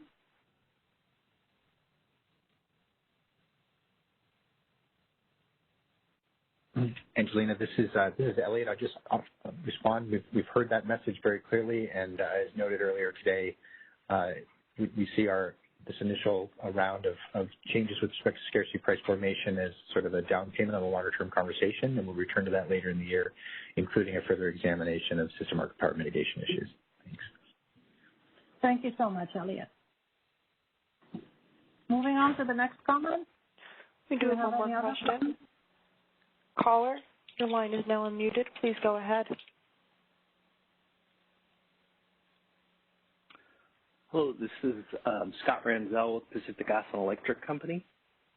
Can you guys hear me? Yeah, I can hear you loud and clear. Go ahead. Thank you for the opportunity to address the CAISO board and management today. Similar to Southern California Edison's comments, PG&E has support for the effort. The CAISO market enhancements for summer 2021 readiness effort, as many people have mentioned, includes an extensive set of market rules with significant complexity that is being addressed in a very short period of time. The CAISO's efforts to address this and help alleviate some of the concerns around California for the coming summer are acknowledged and appreciated by PG&E and all of the electric served customers inside the state of California. PG&E has continued to focus in this effort on things that have a direct impact to 2021, and the CAISO has done an excellent job trying to identify efforts that will have the most impact. We also continue to request and look forward to a discussion after the summer on the effectiveness of these things and an after-the-fact review, which I believe was recently agreed to by ISO management at the EIM governing body meeting. And as mentioned earlier by a couple of folks, the export load and wheeling priorities initiative that will come in April is also a very critical topic. So there's important things on the plate today. That is also an important issue, and we look forward to talking about it in the future. One quick comment I had on resource efficiency test that was on our consent agenda. PG&E understands the need to address the test and looks forward to the stakeholder initiative that's been identified to revisit it. We do hold out a concern, though, that false positives in that test may cut off a BAA in time of its most dire need. So, want to raise a concern around that issue and just point out that it has the potential to do that, and would appreciate any monitoring that the ISO would be doing for that effort, as well as through the testing and implementation of that process. On the real-time scarcity pricing enhancements effort, PG&E has its understanding of the need for the scarcity pricing process. One of the things that is creating a bit of concern for us is the significant price jump that would that potentially has the opportunity for physical withholding and would undermine the efforts underway for Order 831. For example, if a price verified bid of $1,001 was the mark, and you were arming load, you would immediately jump to $2,000. And PG&E has talked a little bit with the ISO about it. The opportunity is there. What we'd like to see is using the $1,000 or the highest verified bid as you escalate up, realizing that price needs to be an indicator for that scarcity, and it makes sense to address it accordingly. It just seems like a drastic jump in our opinion. And also recognizes that, there's been extensive discussion about system market power. It is an important element for us, and we look forward to addressing it in the future.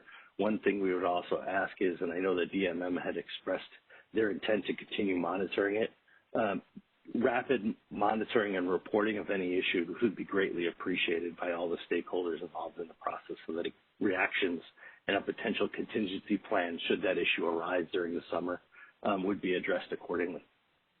Thank you for the opportunity to speak today.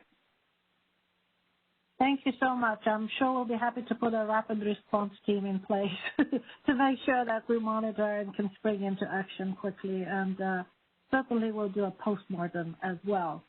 Any other comments from staff? Any questions? Yeah. Chair Galikova, this is Anna. I just wanted to make a couple of responses to PG&E's request and reassurance that we will be providing full transparency on the effectiveness of the measures we are adopting on resource efficiency test evaluations that we will be conducting. We also have already started a process to provide additional information on our performance of the test last year.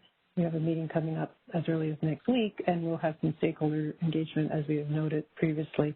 So we will provide transparency in that regard. And also going forward, as we implement the measures, when we fail and what is going on, we will be discussing that in open stakeholder forums. So I wanted to reassure everyone about that. With regards to the scarcity pricing proposal and concerns, I just wanted to note that, we do view this a very infrequent occurrence, as Greg noted earlier. And we've experienced it 6 times last year to extreme situations. And prior to that, since 2010, we had not had to arm load before. And so this is intended to be a very narrow pricing mechanism during those extreme scarcity situations. And I don't think it will pose a significant threat at this point with regards to physical withholding during those times, given that the point is to ensure we have that measure. But again, we will monitor those behaviors and all these new provisions and recognize that we'll have to take a close look at that. And then with regards to market power mitigation, as noted earlier, we are going to incorporate that in our initiative going forward when we take a deeper dive on scarcity pricing. But as you mentioned, Chair Galatova, we will be also monitoring the market, and if there's any need to take any action, we'll be prepared to do so. And we'll be working with DMM and making sure that we are, prepared to do so. Great. Thank you so much, Anna. It's good to know that the ISO and DMM are working together. This is Mark Rother. Could I just add that the ISO is also aware and concerned about maybe inappropriate price jumping in the case of events that are really not scarcity. And that's as a result of that, I just want to remind the board that we do have a proposed modification to FERC 831 on file, and look forward to getting a positive outcome of that and implementing that modification. Great. Thank you so much, Mark. Any other comments? On file with FERC? Oh. Yes. On file with FERC, Mark? Yes, I'm sorry. This is Anna. That has been filed with FERC, and actually comments have already been submitted, and we're about to submit our response, and hopefully we'll have an order soon. Okay.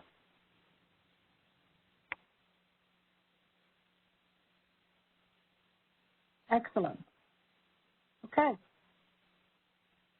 Any other comments from the public? We currently have no questions. Thank you.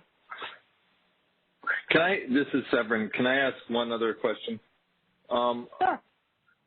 On this price jump issue, when you're arming load, I understand the logic that you've now basically put the load into the reserve position, and so they are the marginal resource, and we're implying a $2,000 value of lost load to them.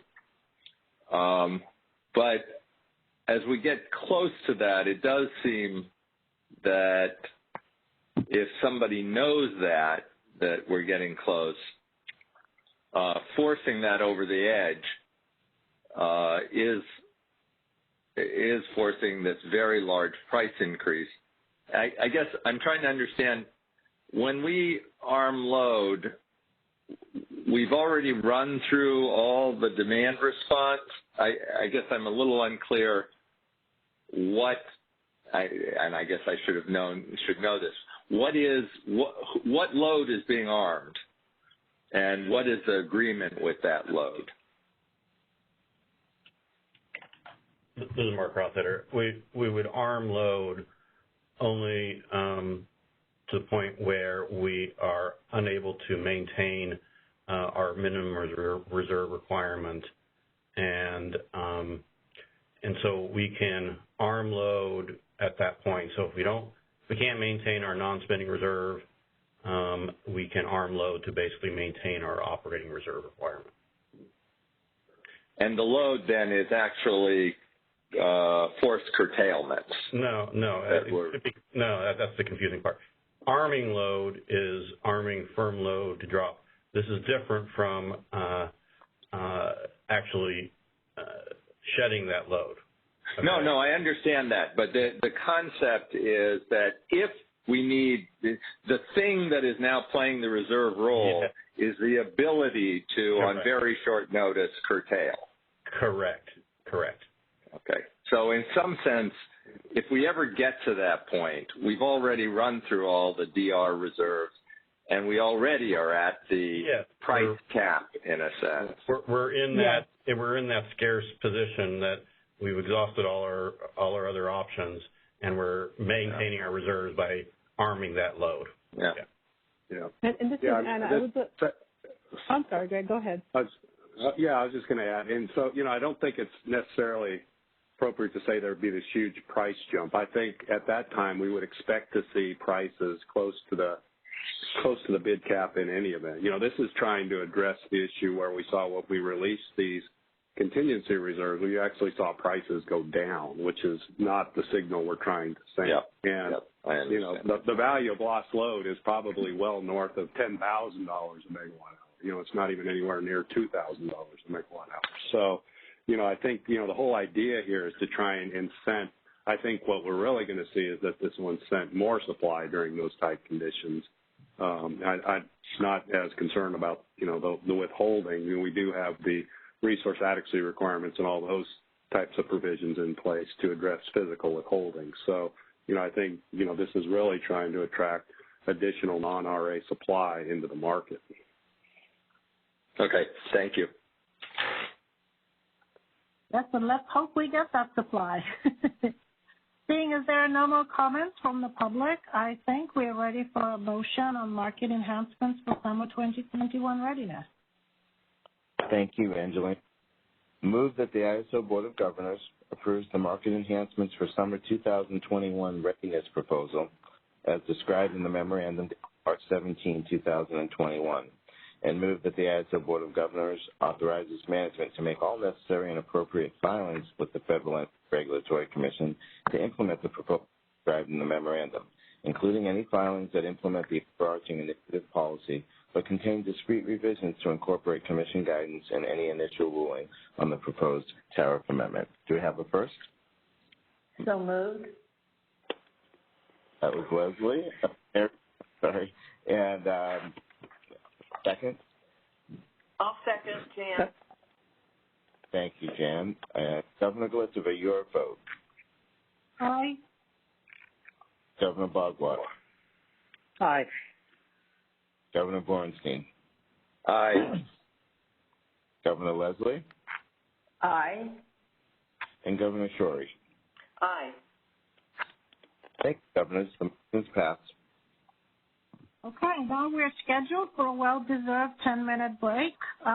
It's actually going to be 9 minutes, so everybody back at 3:20. We'll resume. Thank you. Great, thank you so much. Welcome back to the Board of Governors, California ISO Board meeting. Continuing on with our agenda, we're on item number 9, Decision on Resource Adequacy Enhancement Phase 1. And again, Anna McKenna, you have the floor. Thank you, Chair Galikova. This is Anna McKenna, as you just said. And we will be presenting to you today some very important, limited but very important changes to our resource adequacy rules that will enhance our ability to manage the system reliably this summer. Again, I wanted to take a moment to thank the ISO team and stakeholders for their significant efforts and engagement in this very important initiative. We greatly appreciate all the stakeholders' community input, and as we will discuss shortly, it has shaped greatly the proposals that we will be presenting to you to be implemented this summer. I also wanted to take a moment to note that although we've been engaged in a comprehensive review of our resource adequacy policy over several years, I want to make sure it's understood that today we'll be taking to you only a small number of those changes we've been working on, and we did this in recognition that we need to move fast on some of these initiatives to make sure we're prepared for this summer. But we will continue to pursue our, greater goal of redesigning resource adequacy rules, and that will require further coordination with the PUC and other local regulatory authorities and our stakeholders. So we'll take that time, the additional time needed to coordinate and finalize those proposals and take those to you later. But for today, As I said, Greg Cook will shortly be presenting to you some very targeted and important changes to our resource adequacy policy that we believe can be implemented this summer and will be helpful for us. With that, I'd like to turn it over to Greg Cook, Executive Director of Market and Infrastructure Policy. Greg, are you ready to go? I am. Thank you, Anna. So I'll be presenting our decision on the Resource Adequacy Enhancements Phase 1.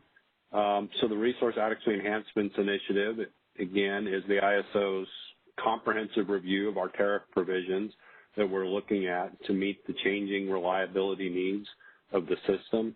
What we're presenting today in Phase 1 includes 3 changes, 2 of which can be implemented by this summer as part of our summer readiness. And then this fall, we plan to bring another set of enhancements to you under this initiative in Phase 2 that we will hopefully be implementing then in time for the 2023 resource adequacy year. Next slide, please, Christina. So we're proposing 3 enhancements in this first phase. The first one is a minimum state of charge requirement for storage resources to ensure that they're available during critical system need hours. And the reason we're proposing this is we are seeing an order of magnitude increase in the number of storage resources that we're expecting to be on the system this summer in comparison to next summer. I think as you've heard a number of times, we're expecting up to 2,000 megawatts of storage resources on the system this summer, and that's up from roughly 200 megawatts last summer. We're also proposing some planned outage process enhancements, and this is to better ensure that the planned maintenance outages are fully replaced with substitute capacity. And these first 2 enhancements we're looking to have implemented by June, so they'll be in place for this summer. And then the third enhancement is we're looking for some additional capacity procurement mechanism authority so that we can cure any identified local capacity energy deficiencies. And this one would be then implemented for the 2022 resource adequacy year. Next slide, please. So first, let me start with the minimum state of charge requirement. We're proposing that this would be an interim requirement to ensure that the storage resources are available to meet the ISO's reliability needs across those critical hours. And we need this to ensure that those resource adequacy storage resources are available for discharge, particularly over those net load peak hours during tight supply conditions. And when we look at, our day-ahead market does a good job in optimizing the charging and discharging of these resources because it's able to do that optimization over a 24-hour period. So it'll tend to charge the resources during the middle hours of the day when we have high solar output and low prices, and then discharge those over that net load peak once the solar resources are no longer available and we still have relatively high loads. The issue is, though, that those optimized day-ahead schedules can then be undone in the real-time market, and the reason for this is that the real-time market only looks ahead approximately an hour into the future. So it may not see that it needs to maintain a state of charge on those resources in order to meet that net load peak.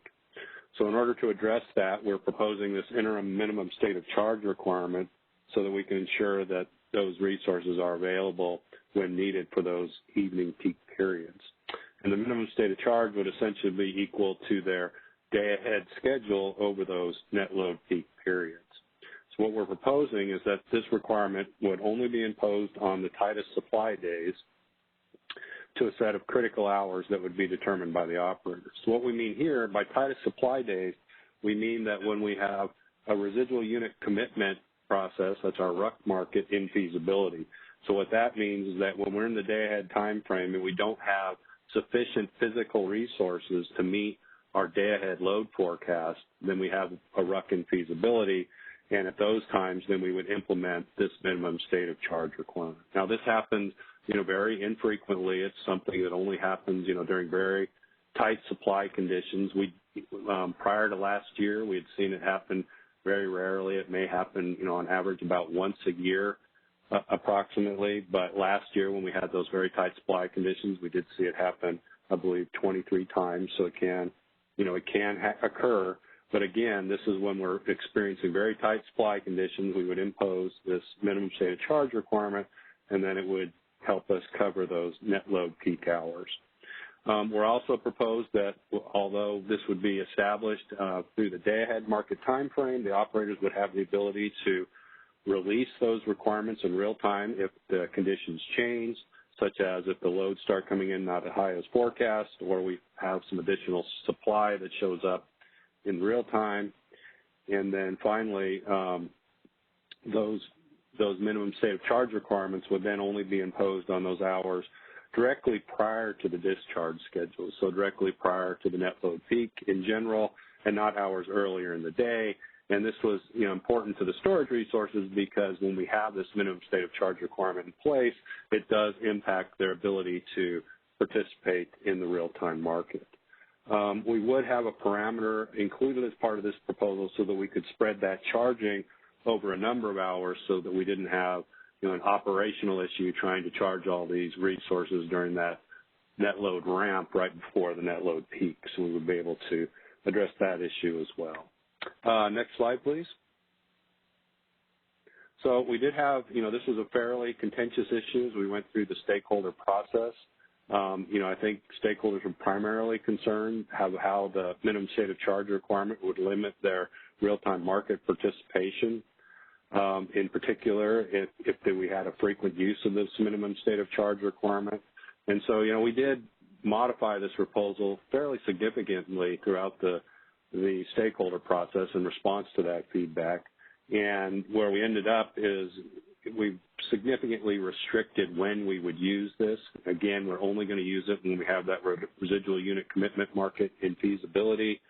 And again, it would be only under a limited number of hours, and then we also have included that this will only be an interim requirement. And so we've put a sunset date on the proposal, and we've committed to starting a new storage enhancements initiative this spring where we would work with stakeholders to develop a market integrated solution, and we would try and have that in place by no later than 2023. So we would have a 2-year interim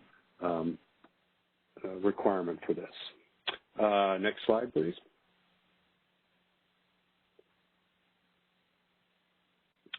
So the second proposed enhancement is in response, the root cause analysis found that substitute capacity is not always provided for resource adequacy resources when they have planned outages.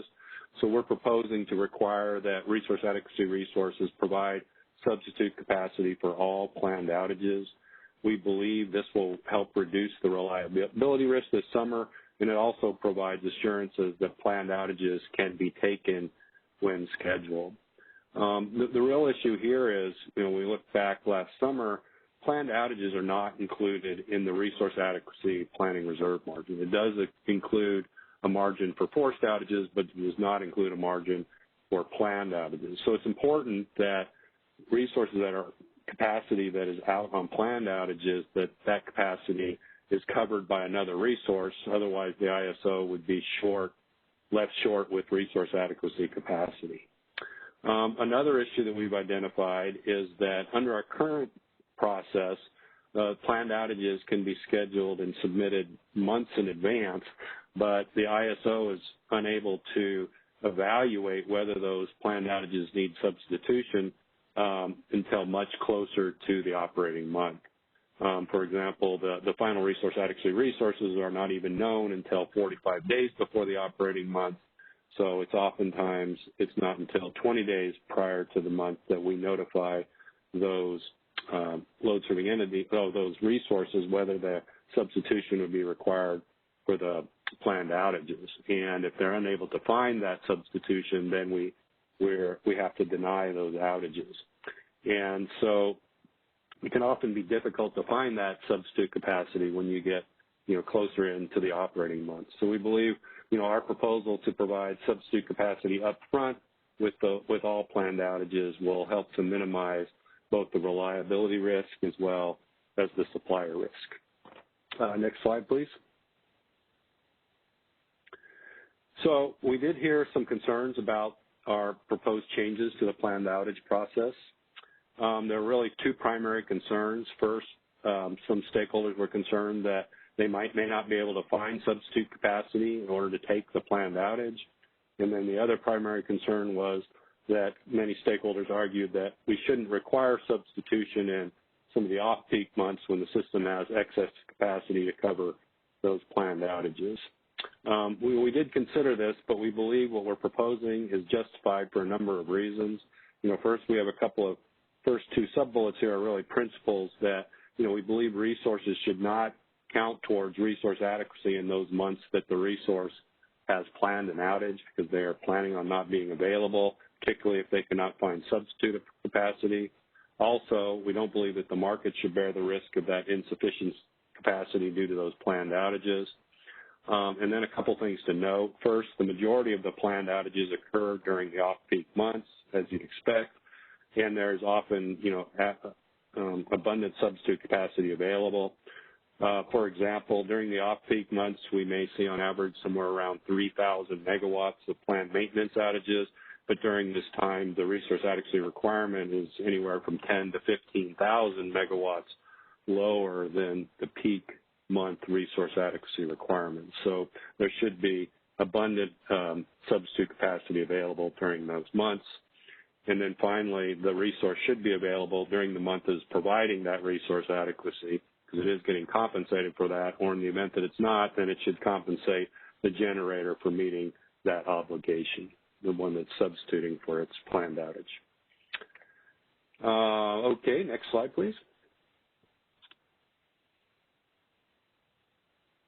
And then finally, we're proposing new capacity procurement mechanism authority so that we can cure any identified local capacity area energy deficiencies.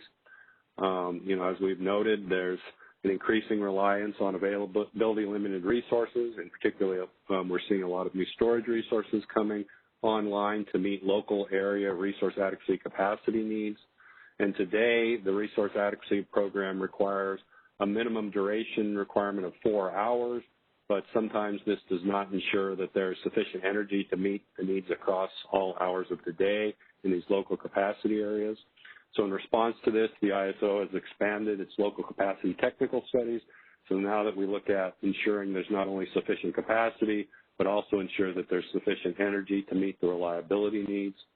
So in relation to that, we're proposing this new CPM authority for local collective deficiencies in the instance where the local areas or the local sub-areas fail to meet that energy sufficiency evaluation.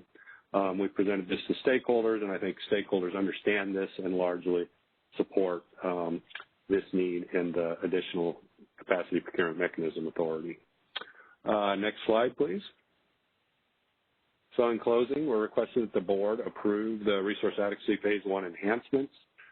First, we believe the minimum state of charge requirement will help to increase the operability of storage needs, particularly this summer, to meet our reliability needs. The proposed planned outage substitution enhancements, we believe, provides benefits as well, providing greater resource adequacy, resource availability, as well as greater assurances to those resources that they'll be able to take their planned outages as scheduled.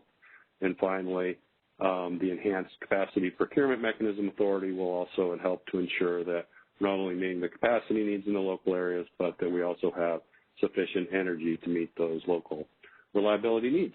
And that's the end of my presentation. I'd be happy to answer any questions. Thank you, Greg, for the detailed report on the 3 enhancements for phase 1. Any questions for Greg from the board? Yeah, Greg, this is Ash.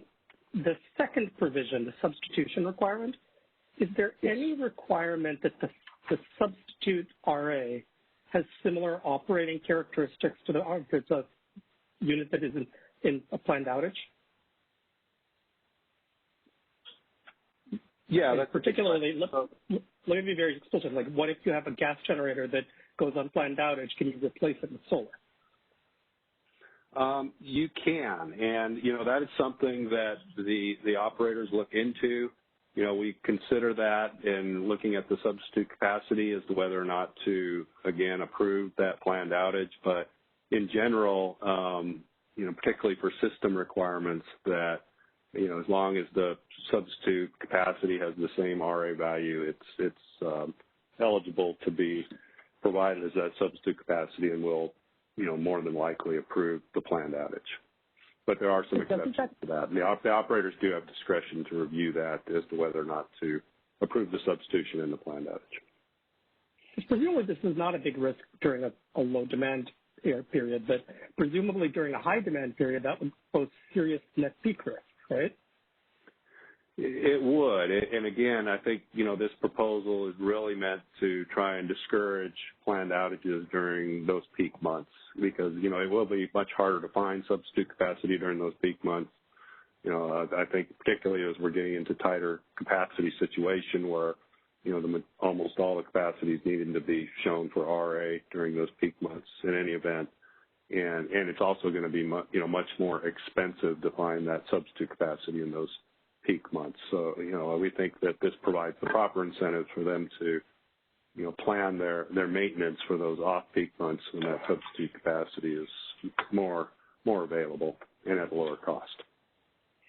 Right. I have a quick question. This is Angelina. What if we have the situation that we had last summer where a unit goes for a planned outage well within the boundaries of where it's not dangerous, maybe May or June, but encounters difficulties and stays offline throughout the summer? Would any of these provisions address such a situation? Yeah, so we have been clarifying that as well, that in those situations it would essentially become a forced outage and be under those rules. Again, so they would be, potentially subject to availability charges and those types of incentives. But, again, as far as planned outages go, that's something that, does occur from time to time. If they did need to extend the outage, we are requesting that they would put in a new outage card for that extension. And, again, we're requiring that substitute capacity for that extension as well. Because, the principle here is if you're going to be out and you're being shown as RA, you really need to provide substitute capacity for that resource. Okay. Well, thank you. Angelina, could I ask just two quick ones? Of course. Okay. Just to follow up on your question, my understanding is the ISO does not dictate to people when to take their planned outages, that's within the control of the owner of the resource. So they are in the best position to be able to time this planned outage to sort of maximize or minimize the economic cost of replacement?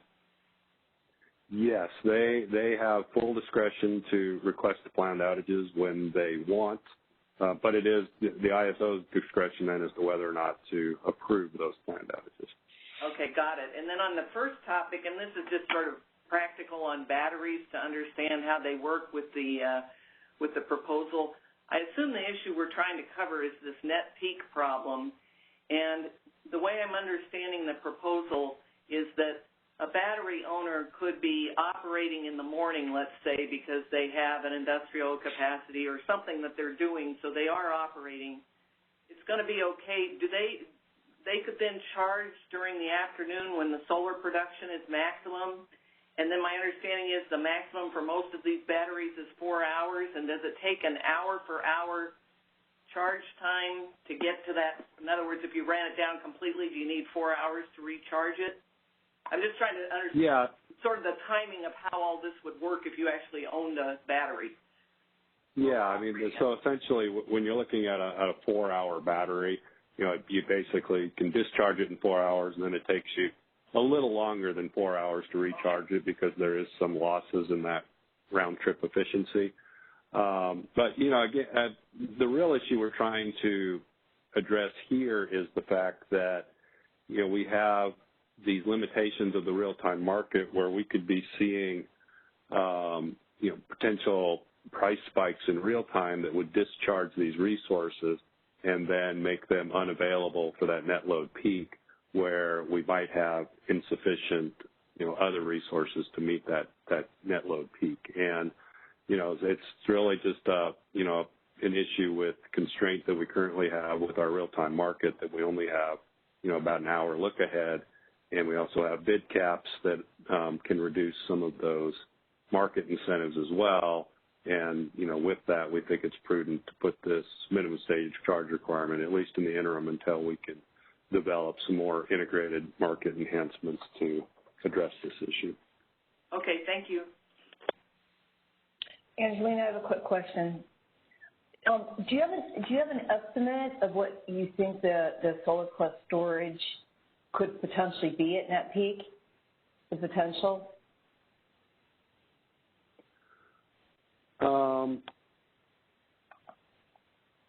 Yeah, I guess if I'm understanding your question, again, we're expecting up to 2,000 megawatts of new storage resources. So that's 2,000 megawatts of RA capacity that they'll be providing. So it could be anywhere from 0 up to 2,000 megawatts that we're needing over that net load peak. And, so that's the real concern here as to, whether we have sufficient non-storage resource adequacy resources to meet that net load peak requirement, or whether we're going to need all of those non-storage RA resources plus some of the storage resources in order to meet that net load peak.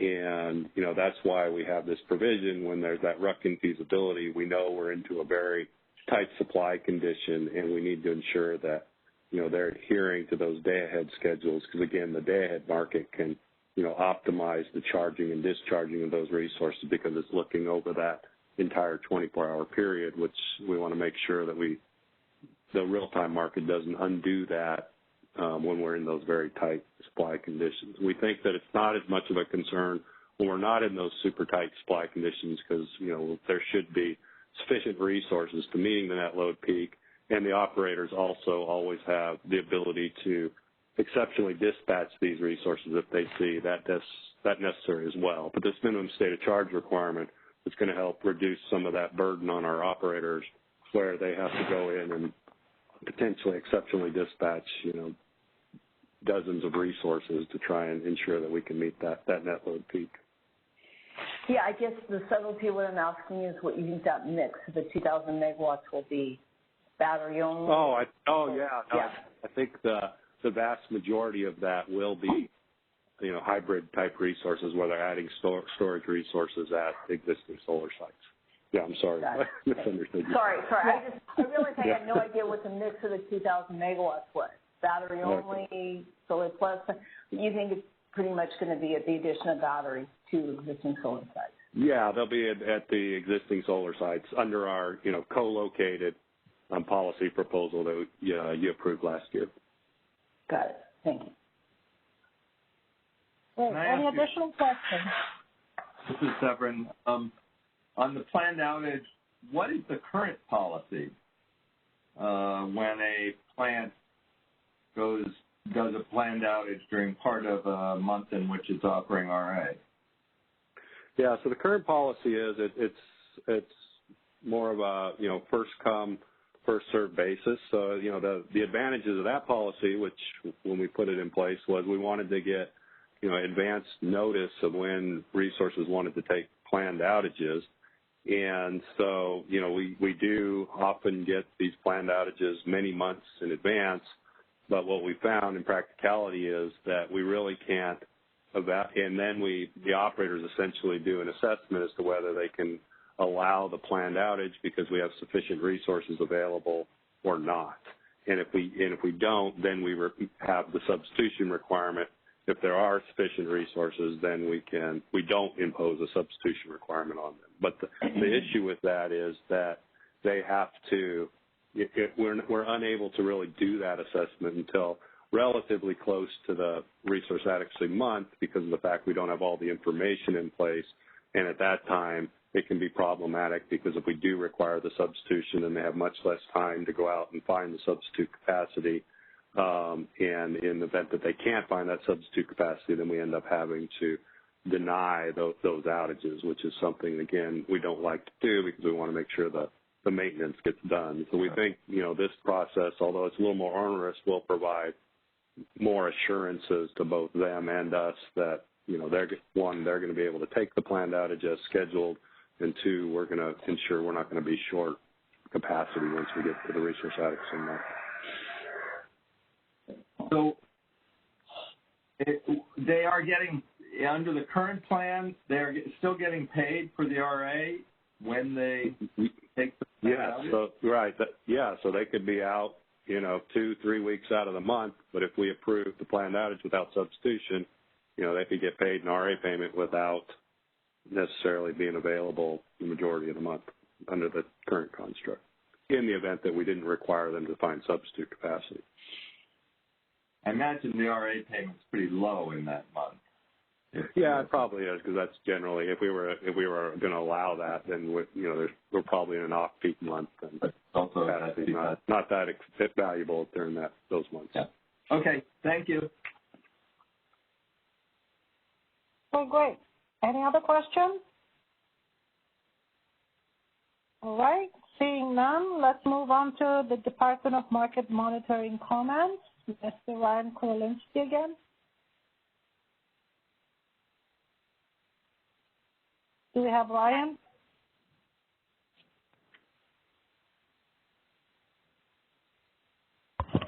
Operator, can you unmute Ryan's line, please? Absolutely. We actually have two people that are raising their hands right now, so I'm going to unmute the first one and see if it's Ryan. Ryan, is that you? Apologize. It's not Ryan. All right.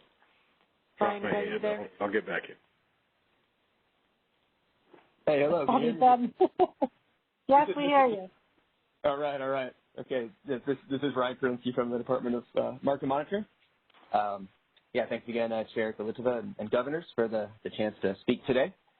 I'll briefly go over DMM's views on each of today's 3 decisional items from Phase 1 of the Resource Adequacy Enhancements Initiative.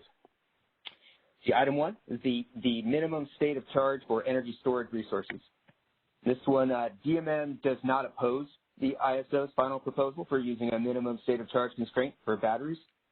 The ISO has pared this proposal down quite a bit so that this constraint would only be used on days with a residual unit commitment and feasibilities. And on these small number of days, operators still have the option to not use the constraint.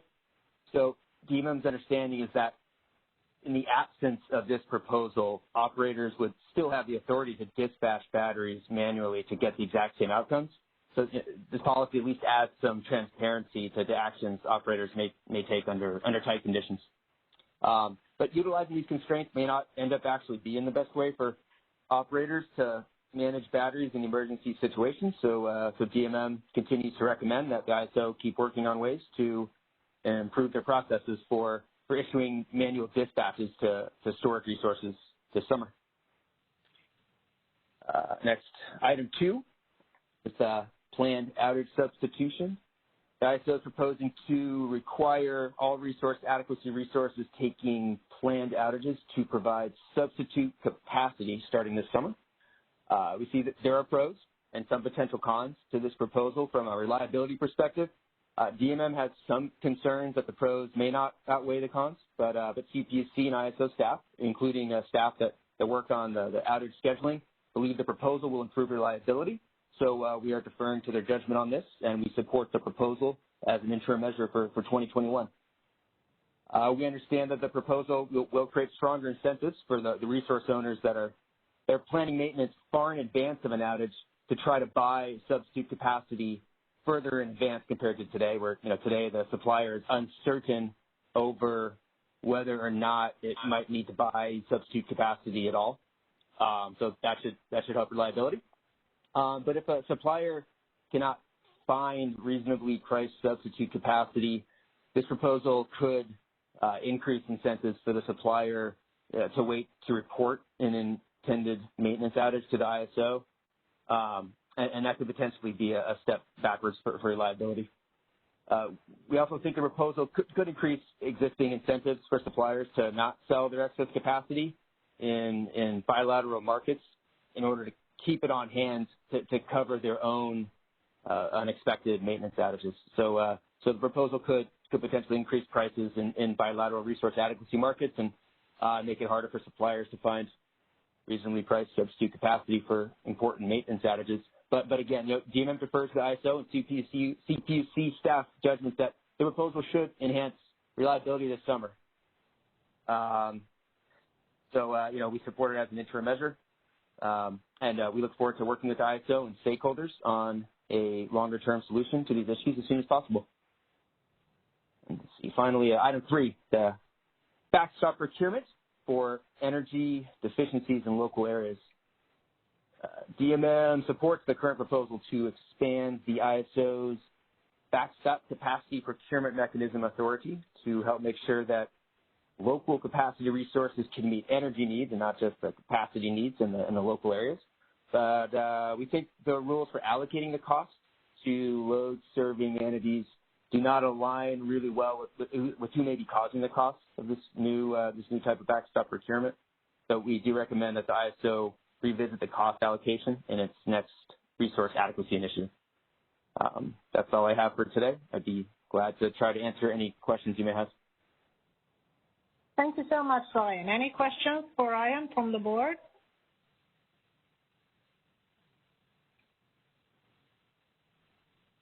Okay, looks like there are no questions. Moving on to MSC Comments, Mr. Benjamin Hopp.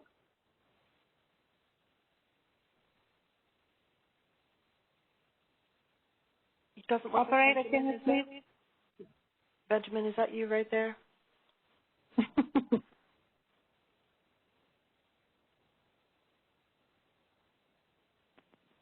Hi, this is Ben. Can you hear me? Yep, we can hear you. Yes. Okay, great. Thank you, Chair Galteva, for inviting me to summarize our opinion on the minimum state of charge requirements. I will give just a little background on what problem is being addressed, and then summarize a general opinion on the proposal and our views on 3 issues that were raised by stakeholders. And then I'll conclude with a brief observation on the Storage Enhancements Initiative. So as identified in the Energy Storage and Distributed Energy Resources 4 proposal that you considered last year, and the opinion that we provided on that proposal, the present real-time energy markets have too short of a time horizon to appropriately trade off the value of discharging energy or the cost of charging in the next few hours versus the value of that energy for intervals beyond the time horizon of the software.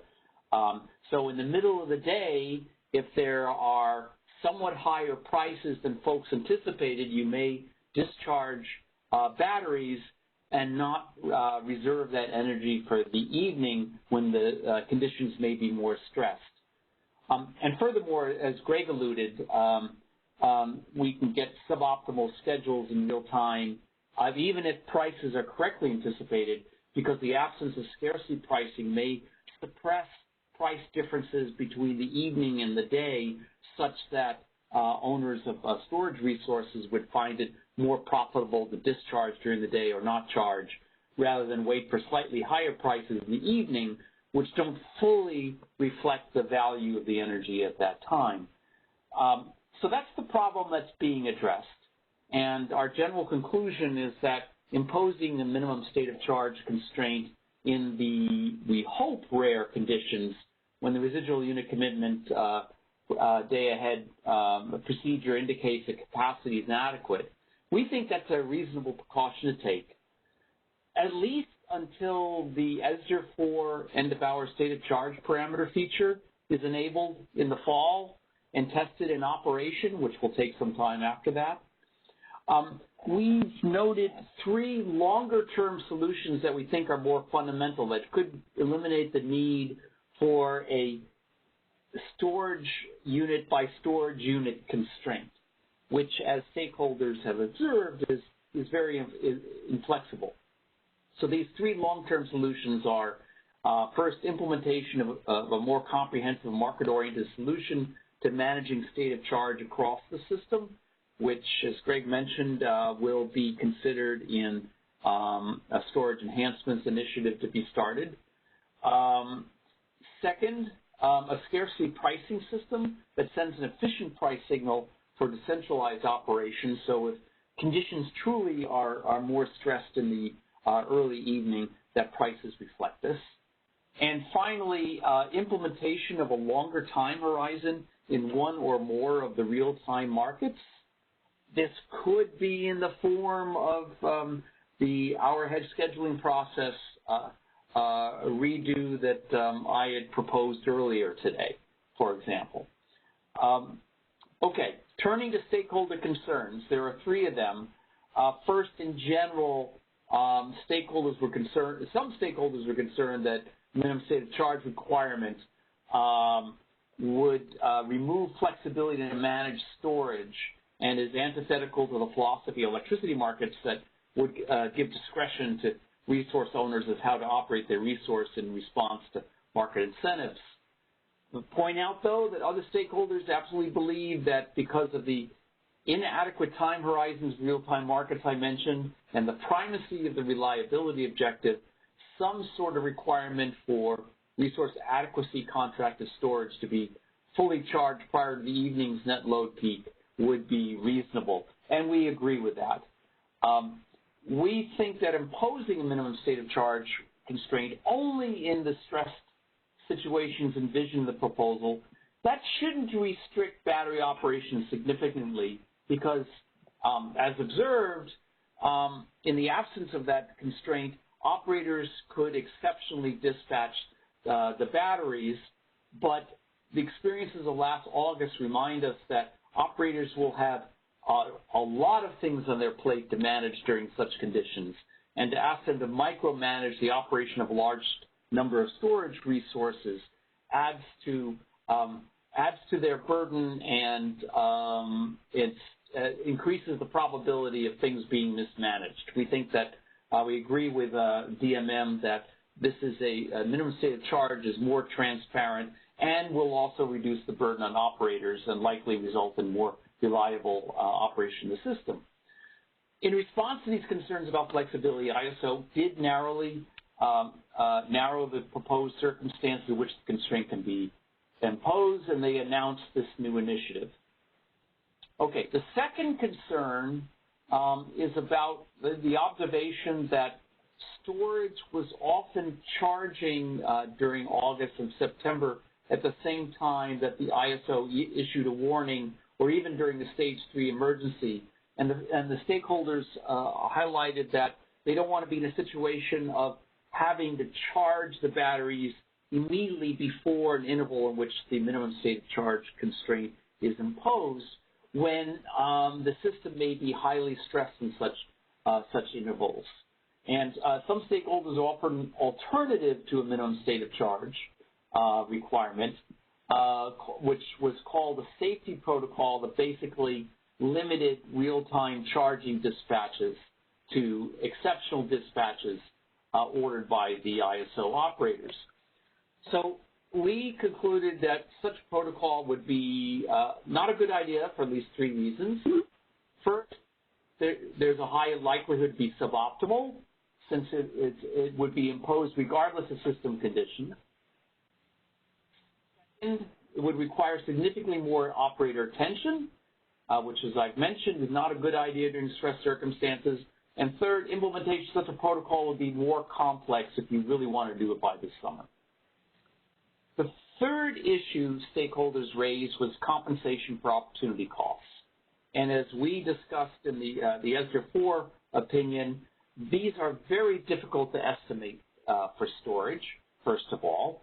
And we don't think it'd be practical to implement something by the summer which would estimate these in a credible manner and then reimburse the storage owners for those opportunity costs when the minimum state of charge is implemented. However, we do encourage the ISO to consider implementation of a make-whole payment scheme if experience in the early months of the summer shows that storage is actually losing money on the margin because they're using expensive energy during the day to charge, and then they are not getting revenues that compensate for the cost of charging plus round-trip losses. So we don't anticipate that these are going to be large, but keep an eye on it, and the ISO should monitor that and see if they can also estimate opportunity costs. But we do not recommend implementation of a complicated procedure prior to this summer. So to conclude, I'd like to note that in the upcoming Storage Enhancements Initiative, that this is going to raise a lot of very important, difficult, and interesting conceptual and practical issues that the MSC is looking forward to examining with the staff and the stakeholders. I should note that we don't think that it's a given that such an auction would necessarily improve matters a lot, and it could result in unanticipated consequences. And it could be that between scarcity pricing enhancements and extending the time horizon of the real-time market, that you would get a more fundamental solution to the problem that might perform better. But we do look forward to consideration and discussion of these issues. That concludes my statement, and I'd be glad to take any questions. Thank you so much, Ben Hobbs. Yes, we all live in interesting times. Any questions?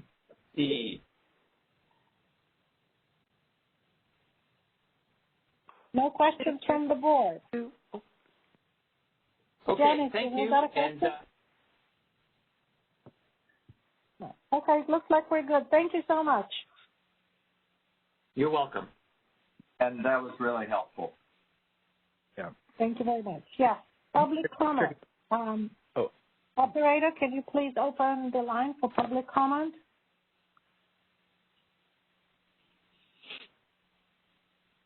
Yes, absolutely. So once again, in order to ask a question, please press #2 on your telephone keypad to indicate that you wish to ask a question. At that time, then please state your name and affiliation and then your question. Once again, that's pressing #2 that will indicate you wish to ask a question. We do appear to have several callers in the queue already. First caller, your line is unmuted. Please go ahead. Hi, Chair Galidova and Governors. My name is Alex Morris. Can you hear me okay? Yes, Alex. All right, thank you. Again, hi and good afternoon. My name is Alex Morris, the Executive Director of the California Energy Storage Alliance. We're the voice of approximately 100 grid-connected energy storage industry members or stakeholders here in California, and a consistent and engaged stakeholder at the CAISO, the PUC, and the legislature. I'm here to express my support for the CAISO's RA Enhancements proposal. The energy storage-related provisions of the RA Enhancements proposal originally caused extremely high concerns to my organization and me, and given the seriousness of these concerns, CISA had a chance to communicate and collaborate with many CAISO team members, Board of Governors, executives, and committees, including members of the MSC. And I want to recognize and acknowledge the many of you who took time to dialogue with CISA on this extremely important matter. Your collaboration is recognized and appreciated. And I particularly want to recognize Gabe Murtaugh, Dr. Carl Musin, the CAISO board members and MSC members who all made time to speak with us. And Governor Shorey, please don't feel left out as you were yet unappointed. And then also Mr. Mainzer and the CAISO's leadership team who worked collaboratively and creatively, not just with CISA, but with multiple CISA members to engage in what I felt were some excellent, productive, technical, and professional discussions about true, complicated market issues. And I wanted to quickly emphasize, though, that this matter is not only important for solving near-term reliability goals, but also for supporting the long-term and consistent additions of storage to our system, which are sorely needed, and which will power us along our journey towards an ever cleaner and more renewable powered grid. While much has been made of storage solutions to date here in California, the reality is that we only had 200 megawatts of storage online last summer, and we're on our way to 2,000 megawatts this summer. So this pace of growth will continue, but it's really only until this upcoming summer that we're going to start to have more stable and indicative data on the market revenues and dispatch for energy storage in the CAISO market. This is very important because it informs business entry strategies, risks and financing costs, and more for what will likely be billions of dollars in energy storage investment that it will ultimately be paid for by CAISO customers and Californians. So getting this right and approaching this thoughtfully and signaling to the storage industry that the CAISO is a just and reasonable place to do business was incredibly important to us and our members. And the modifications to the MSOC I think, did this and balanced the reliability needs while also meeting the need for a competitive and non-discriminatory energy storage market on the vast majority of days. So I'm very thankful for this outcome, and CISO looks forward to working with the CAISO in the upcoming storage initiative later and to carefully monitoring the MSOC trigger frequency and the implications of the MSOC in the next couple of years. I'm happy to answer any questions. I wanted to thank everyone for your time. Thank you, Alex. Your comments mean a lot to us, and the ISO is committed to working with our stakeholders to ensure that we have, as you said, a reasonable and just market for storage technology in our footprint. Any questions for Alex Morris and CISO? This is Mark Rothhead. I just want to emphasize, again, that commitment and really thank CISA and Alex for their engagement on this very important topic. And I again, emphasize our commitment to take what we learned from this coming summer at scale with the amount of storage resources we're going to have and really apply that learning to improvements and enhancements going forward in our policy development. We're committed to ensuring that these resources have a good business model and our operation is not impeding their viability. Thank you, Mark. Great. Yes, thank you, Mark. Thank you. Thanks, everyone. Next comment.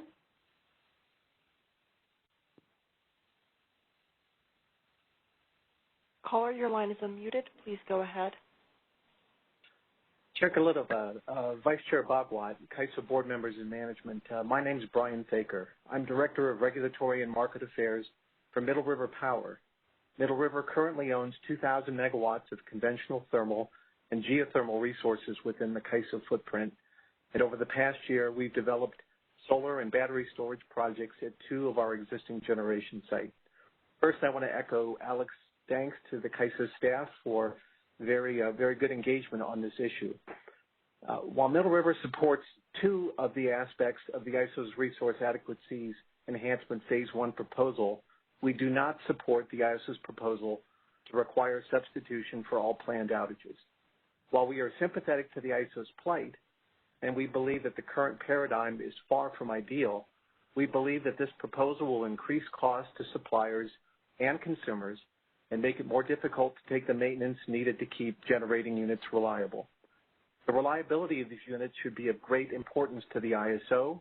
I note for the board that during last summer's Stage 3 load shedding events, conventional thermal generation provided 57% of the energy serving CAISO demand.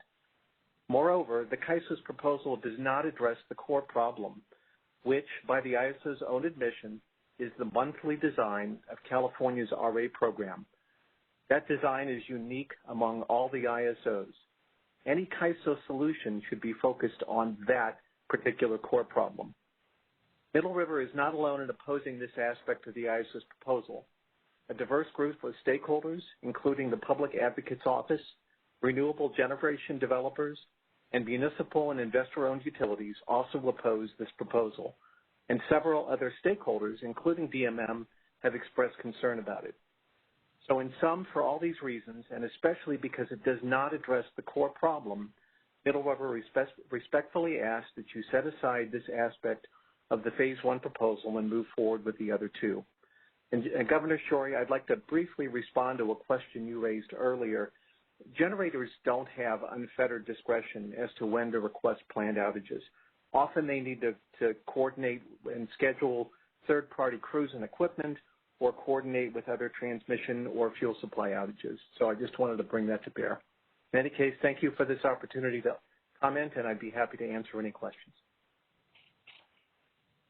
Thank you so much for your comment. Do we have a comment or a response from staff? Yeah, hi, this is Greg Cook. Yeah, and, we did consider this, and, we acknowledge that there could be potentially an increase in costs as a result of this proposal.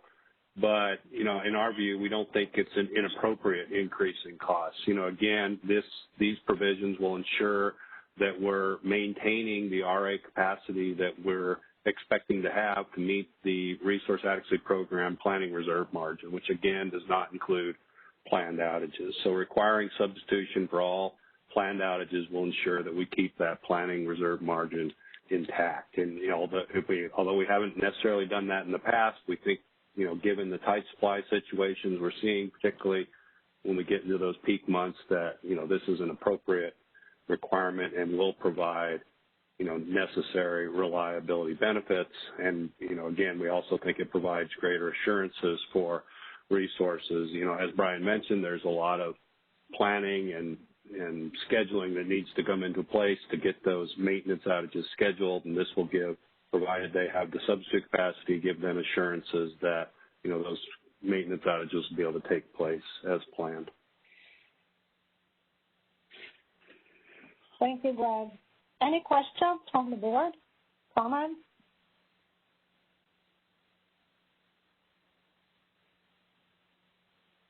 Okay, moving to the next public comment, please, operator. I wanted to, I'm sorry, I didn't catch the caller's name, but he stated that there's a long list of utilities and market participants who are opposed to this. And I'm just wondering, I don't recall seeing a long list of letters or a letter with a long list of names on it. So I'm just trying to understand who those people are.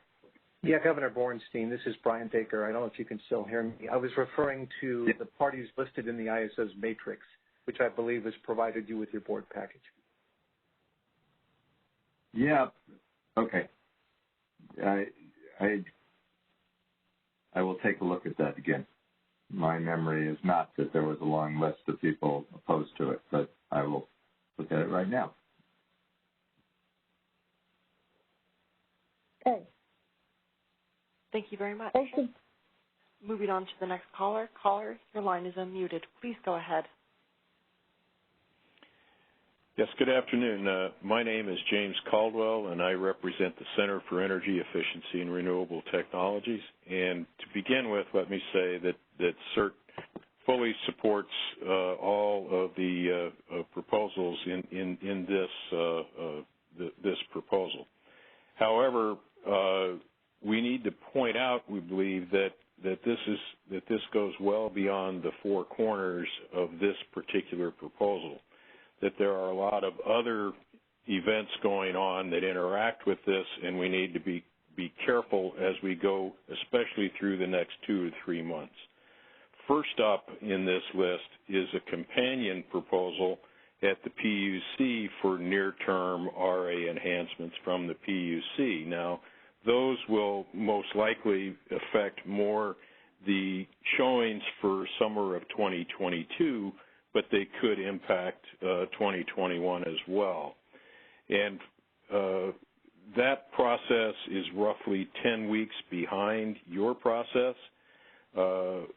Final reply comments are due this Friday. That's 2 days from now, with a proposed decision in May and a final vote with a lot of the other annual RA proceedings at the PUC in early June. But it is the combination of these two initiatives for quote-unquote near-term RA enhancements that will determine what happens for next summer and especially the summer thereafter. So it is important. Probably even more important than that is the upcoming IRP midterm procurement, and that roughly $20 to $25 billion procurement for roughly 10% of the entire ISO RA fleet, which will be daily drivers for the next 30 to 40 years on the fleet. Opening comments on the protocols for that RFP are also due the day after tomorrow. And one of the items up for consideration is porting of the latest RA enhancements from the ISO and the PUC into that procurement. So, again, opening comments in that procurement are due day after tomorrow. There will be a decision in late May that will come back, and there are two relatively significant issues in these RA enhancements for that. First is the impact that is going to have on RA NQC in that procurement, and we judge that to be relatively modest, but significant. More significant is that a large issue in that IRP procurement will be interconnection and deliverability of these new resources. And these RA enhancements at the PUC and the ISO have the potential to really impact the interconnection and deliverability requirements for new resources in this procurement. And it can mean as much as a 30 to 50% change in the interconnection deliverability capacity required due to various forms of hybridization and how these resources are configured. And the counting rules and the enhancements that we make here will have an important impact on those. And so for all of those reasons, we feel that this particular vote today is one small step in the giant leap that we're all about to take together, both in terms of the proceedings here, the proceedings in San Francisco, and also the communication with people outside, and that we need to keep that in mind, the consequences of this vote, this small vote on this narrow issue today, and its impact on these other big issues coming up over the next month. Thank you, and I'm available for questions. Thank you so much, Jim. Yes, coordinating with other agencies in proceedings is important, and I'm sure that the ISO is very engaged in that and on top of it. But does anyone from staff want to comment? Yes, this is Mark Rotheder. I want to. We are very much engaged at the CPUC in providing comments into those forums at the CPUC. But I want to emphasize that the measures today in front of you, I think, stand alone and do not directly impact the RA counting rules that are in focus at the CPUC on those other forums. So I think I understand Mr. Caldwell's perspective that this is one piece of the bigger puzzle, but this piece does stand alone, and I think he's supportive of these measures for this summer in the absence of those other things, but just recognizing those other things also need to occur to improve overall resource adequacy in California. Yes. Thank you, Mark. If I could quickly respond. Yeah. Yeah. Could I quickly respond? I'm sorry. Yes, Jim, yes. Yes, I agree with Mark, and I want to repeat that I also concur that I support an affirmative vote on this at this time, and that indeed, as a matter of fact, I believe Mark and I have a call tomorrow scheduled to go over some of the nuances here and make sure that at least for these two large filings at the PUC on Friday, that we each understand each other's position and understand the consequences of what it is that we're trying to say, and stay in touch as this process plays out.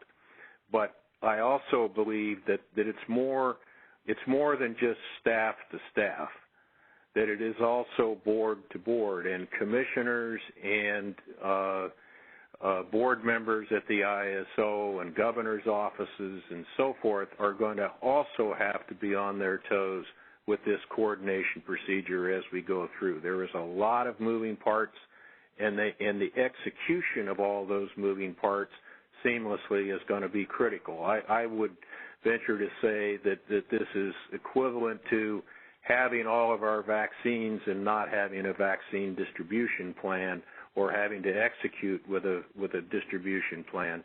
and just point out that this is going to be, all of us are going to have a stake in this, especially over the next month or two.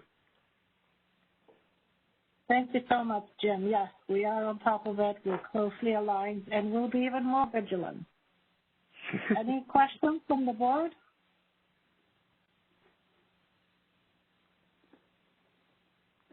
Comments? Okay, moving to the next speaker. Thank you so much.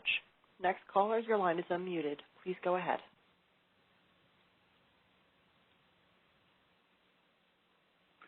Hello, this is Scott Renzel with Pacific Gas and Electric Company. You guys hear me?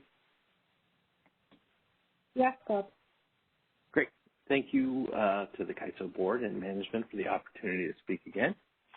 As expressed by others, PG&E would also acknowledge that the continued cooperation between the CPUC and the ISO, not only for this effort, but many efforts that exist inside the resource adequacy programs jointly owned, is imperative and important not only to both the ISO and the CPUC, but all of the involved stakeholders as well. And we appreciate the ISO's efforts in that vein. In regard to the planned outage process enhancements, PG&E does agree that the substitution requirement is an important element for the California ISO, and it has an impact on reliability. PG&E just wanted to acknowledge and appreciate the ISO for listening and addressing stakeholder concerns regarding the details for the enhancement proposed, and continues to work with the ISO to ensure we reach the intended result without unintended consequences.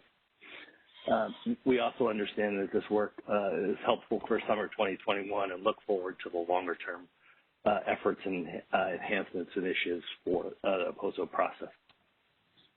One comment we also wanted to make as it relates to the local capacity technical study is really around PG&E's recognition that the CAISO needs the CPM authority identified, and PG&E supports the CAISO in continuing to work with the CPUC to address both capacity and energy sufficiency, which is also a very hotly debated topic inside the CPUC RA program and process.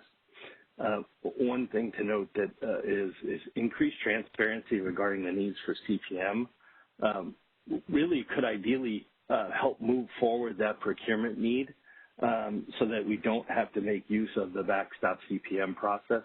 And PG&E and other stakeholders are definitely interested in getting more transparency there to help make sure that that happens in the future. And with that, I will thank you for the opportunity to speak and take any questions if there are any. Thank you so much, Scott, for your comments and suggestions. Any comments, questions from the board?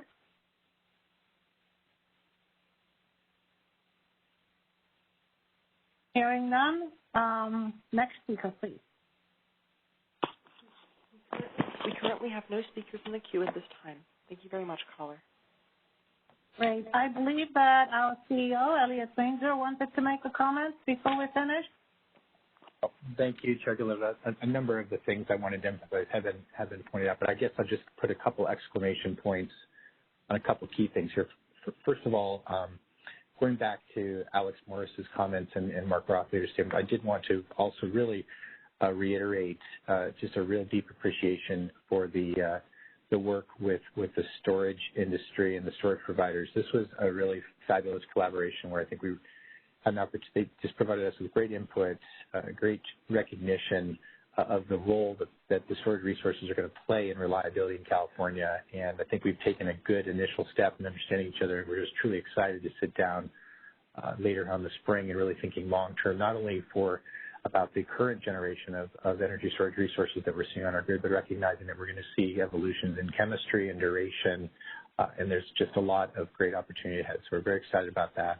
I also wanted to just really acknowledge, I think both DMM and MSC provided us with a lot of really good things to think about. And I know that for those of us here at the ISO, I think it's been such a sprint the last few months to get this package of changes in front of the board for decision making. I think we've recognized that there are some critical policy questions in front of California still around around resource adequacy counting rules, around accountability and incentive mechanisms, about the interplay between forced outages at the unit level versus forced outages that are embedded into the planning reserve margin.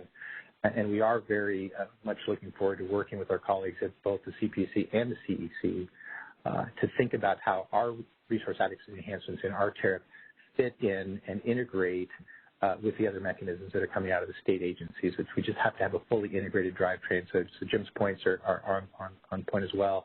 And we're excited to sit down and make sure that all the building blocks hold together. So great feedback, really appreciate it. And we're happy to get to this point moving forward, hopefully, and we're ready for the next round of discussion. So thank you for the opportunity to comment there. Thank you. Thank you so much, Elliot. And on behalf of the board, thank you, management, ISO staff, DMM, MSC, and all the stakeholders for their engagement. We do have a robust process, but I think in the end, we all try to figure out the best way forward, and we'll continue to do that. So, Roger, are we ready for a motion? Yes, we are. Move that the ISO Board of Governors approves the Resource Adequacy Enhancements Phase 1 proposal described in the memorandum dated March 17, 2021. And move that the ISO Board of Governors authorizes management to make all necessary and appropriate filings with the Federal Energy Regulatory Commission to implement the proposals described in the memorandum, including any filings that implement the overarching initiative policy but contain discrete revisions to incorporate Commission guidance and any initial ruling on the proposed tariff amendment. Have a motion? So moved. Second. And second by Severin. Governor Glitzover, your vote, please. Aye. Governor Bogwat? Aye. Governor Borenstein, sorry. Aye. Governor Leslie? Aye. And Governor Shorey? Aye. Thank you, Governors. I think we're ready for item number 10 on our agenda. Yes, we are coming to the most exciting item on our agenda for the day. I can't wait for that. It is the very exciting ISO 2021 transmission plan. Neil Miller, you have the floor. And let me just interrupt real quickly, Neil, or jump in first and let you know for the record that we did receive a public comment letter on item number 10 from Silicon Valley Power, and that public comment letter has been provided to the board. Yes, thank you, Roger. Okay. Yes, thank you, Chair Galitovic. Governors, good afternoon. This is Neil. I would like to introduce this decision item before turning over to Jeff Billington, our Director of Transmission Infrastructure Planning, to present the 2021 transmission plan for approval. The development of each year's transmission plan represents a tremendous amount of stakeholder consultation, analysis, and coordination with state agencies, transmission owners, and other stakeholders. I would like to thank everyone who participated in the development of this year's plan and the development of key inputs that we received from the Public Utilities Commission and the California Energy Commission. I would also like to acknowledge the efforts of Jeff and the transmission planning team in preparing this year's comprehensive plan. So with those comments, I'll turn it over to Jeff to walk through the plan. Thanks, Neil, and good afternoon, Chair and members of the board. Like as Neil indicated, I'll present the decision item on the 2020-2021 transmission plan. Next slide. With the transmission plan, kind of approving the plan kind of means approving determinations and recommendations contained in the plan that include 3 reliability-driven transmission projects that total less than $5 million, as well as some changes to previously approved projects with 2 of the previously approved projects that were found can be wholly or largely replaced by appropriately procured and sited battery storage resources, and 3 projects that will require further evaluation in future transmission planning cycles. In addition, no policy-driven or economic-driven projects were identified in this planning cycle for approval. Next slide.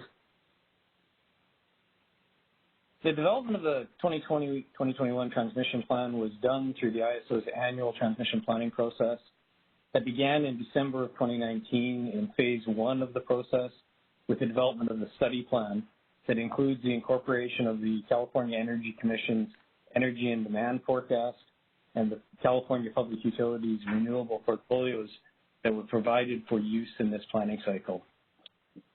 Then through phase 2, the detailed analysis of the reliability assessment, the policy assessment, and the economic assessment undertaken. As Neil indicated, stakeholder consultation has taken place through all of the phases of this process, and we're now at the stage to bring forward the transmission plan for approval. No projects have been identified in the transmission plan that are eligible for competitive solicitation, so there will be no phase 3 in this planning cycle. Next slide. This year's transmission plan reflects a modest capital program. This is as the transmission reliability issues currently are largely in hand. The policy assessment considered the portfolios submitted by the California Public Utilities Commission for use in this transmission planning process, consisting of a baseline portfolio along with 2 sensitivity portfolios assessed as information. There was also little economic-driven opportunity identified due largely to past studies and approvals in past cycles. There was, however, interest from development community for transmission lines and storage proposals that did require detailed economic analysis. In addition, the ISO assessment of local capacity areas and gas-fired generation requirements, as well as we initiated a wildfire assessment focused on PG&E area in this year's planning assessment that will be expanded to include the SCE and San Diego areas in the next planning cycle. Next. As we do the transmission planning process, we conduct the analysis in a sequential manner, starting with the reliability assessment to identify any reliability-driven projects. Then the policy assessment is undertaken to identify any policy-driven needs, also taking into consideration the reliability needs. And then the economic assessment is undertaken to identify the economic-driven project needs, again taking into consideration the policy and reliability needs, so as into a multi-value approach. And as indicated, in addition, we undertake every 2 years a 10-year local capacity study, as we have this year, with the alternatives to gas-fired generation also being analyzed in the economic assessment. There's also the interregional process, which is a 2-year process. This year was the intake year of that process, which is coordinated with the other planning regions for consideration of interregional project proposals as potential solutions to the reliability or to the region's needs. So that's kind of, like I say, the sequence that we go through for the process. And if you go back to you can go to the next slide. And so as we indicated in the reliability assessment, there were 3 projects less than $50 million or less than $5 million that were identified as being needed. All of these projects are within the PG&E service territory. And as indicated, there was 2 projects that are previously projects that can be wholly or largely replaced by procurement of storage and sited battery storage in appropriate locations. And then there's the 3 projects that previously approved that we're recommending to remain on hold for future review. Next slide. The policy assessment was conducted using the portfolios provided by the California Public Utilities Commission from the 2019-2020 Integrated Resource Planning Cycle. These consisted of a base portfolio based upon the Commission's 40 million metric ton scenario, not the 42 as indicated on the slide, it was 46. And that results in approximately a 60% RPS. As well as we ended the study in the policy of 2 sensitivity portfolios that were provided by the Public Utilities Commission. The policy analysis of the baseline portfolios didn't identify any policy-driven transmission needed, and we've had we're not recommending any new transmission solutions at this time for policy purposes. Next slide, yeah. In the economic assessment, the ISO received a number of economic study requests that cited potential economic benefits. Some of the requests could be more reasonably categorized as interregional projects, In addition, the economic assessment of potential alternatives to gas-fired generation in the 10-year local capacity technical study is continued in this planning cycle. And based upon the economic assessment, no new economic-driven projects were identified in this planning cycle. Next slide. This just provides the three projects that were identified in the reliability-driven transmission projects.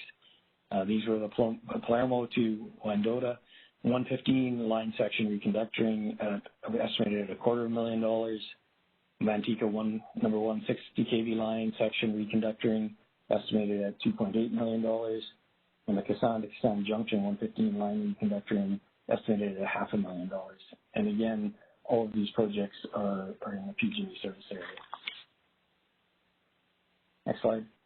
As I mentioned again earlier, 3 projects of the previously approved projects are recommended to remain on hold.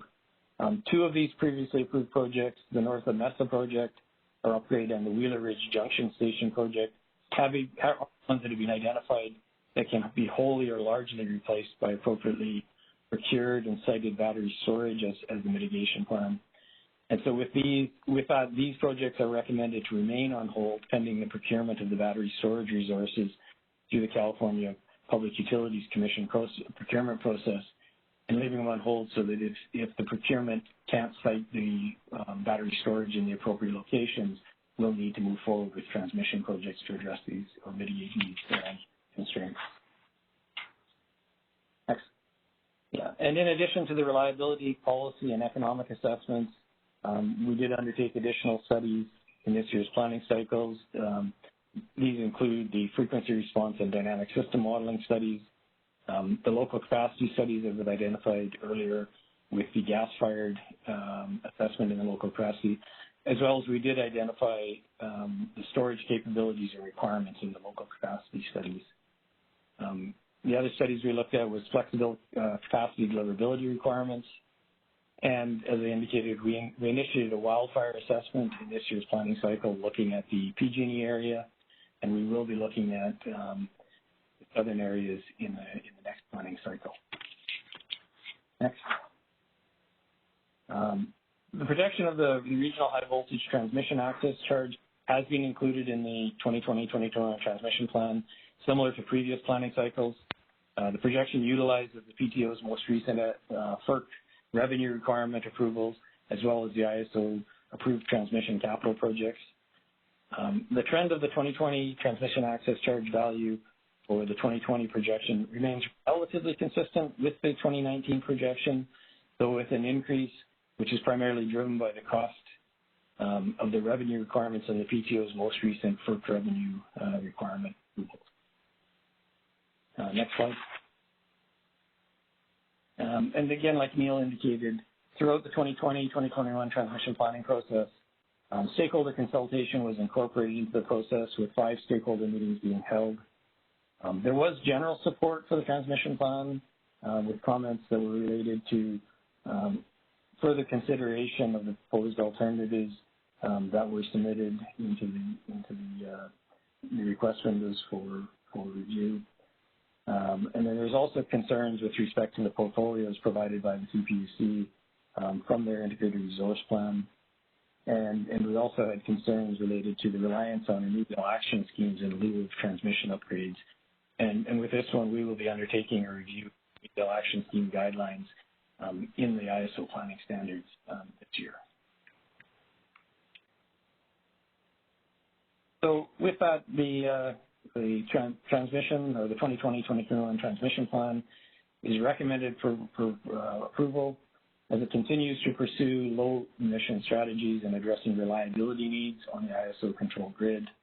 It sets a foundation for high renewable energy goals, and it provides a prudent and economic development of the transmission system.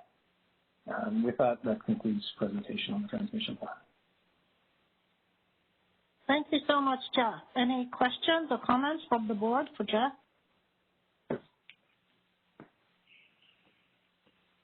Yes, again, staying closely aligned with the other agencies and processes such as the integrated resource planning process needs to remain a priority. We're a part of the whole fabric, so we need to stay together as we work to solve the issues, particularly for next summer. Okay. I'm going to ask a question. This is Ash. Sure. Any response to Silicon Valley Power's letter?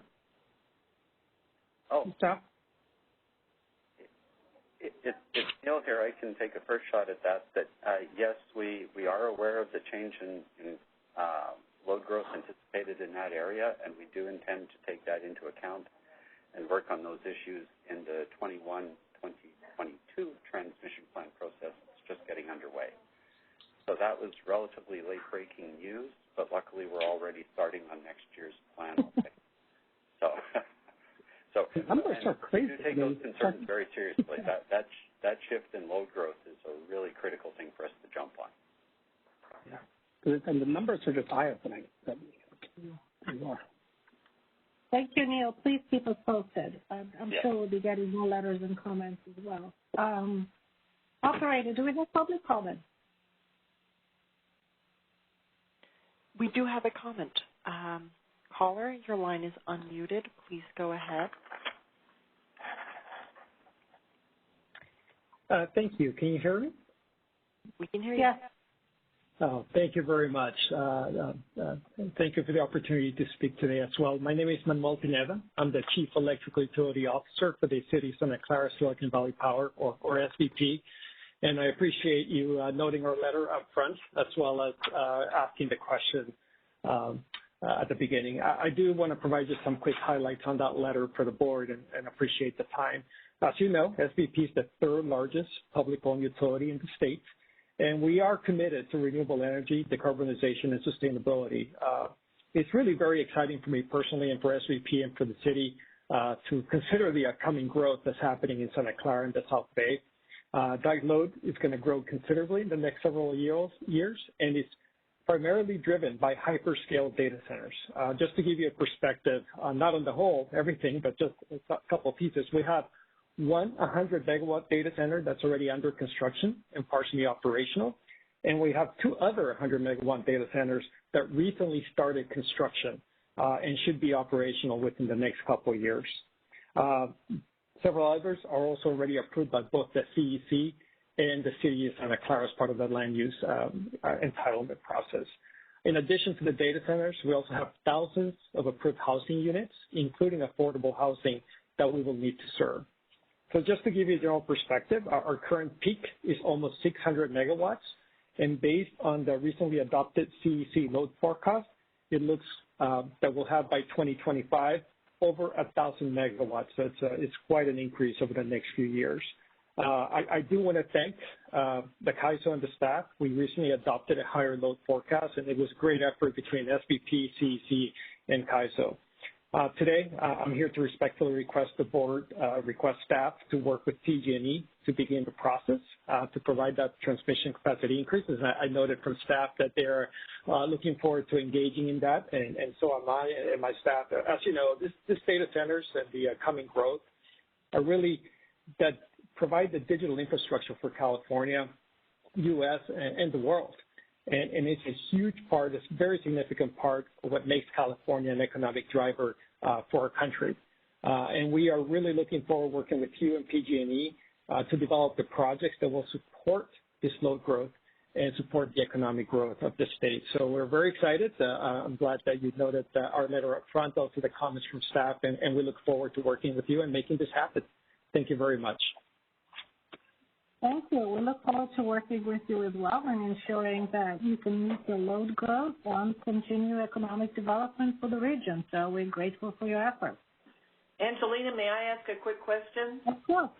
I just wanted to know, in light of the fact that these data centers are so huge, and you just mentioned that you've got some 100-megawatt ones that are going in, are they 7x24 operations, or is there any opportunity for demand response with those types of facilities?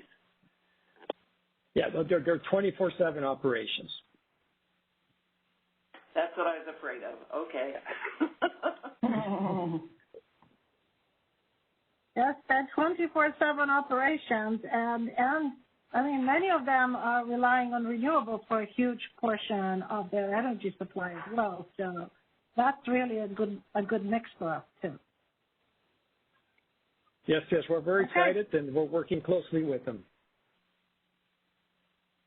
Excellent. Thank you so much. Any comments from the board, additional comments or staff? It's Neil here. I would just like to jump in and make a comment, just keying off the question about the load profile we'd be looking at. Jeff made a particular point of the transmission planning has been keyed to the resource planning being developed through the state integrated resource planning process at the CPUC. Some of the comments we've received that have also been directed directly to the CPUC have been clearly the concern that the portfolios that got us to this point and into the near term into the future are very heavily dependent on the same solar and battery type combinations.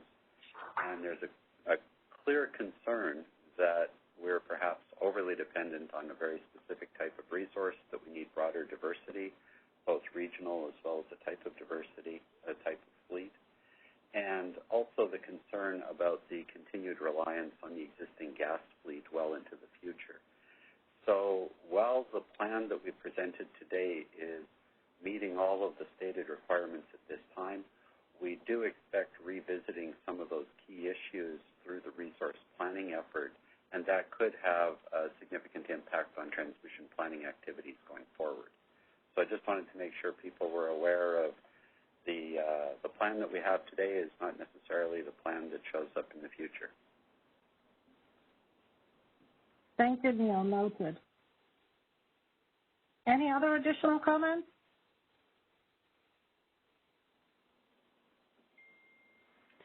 Thank you very much. More? Yeah. All right, moving on to the next caller. Caller, your line is unmuted. Please go ahead.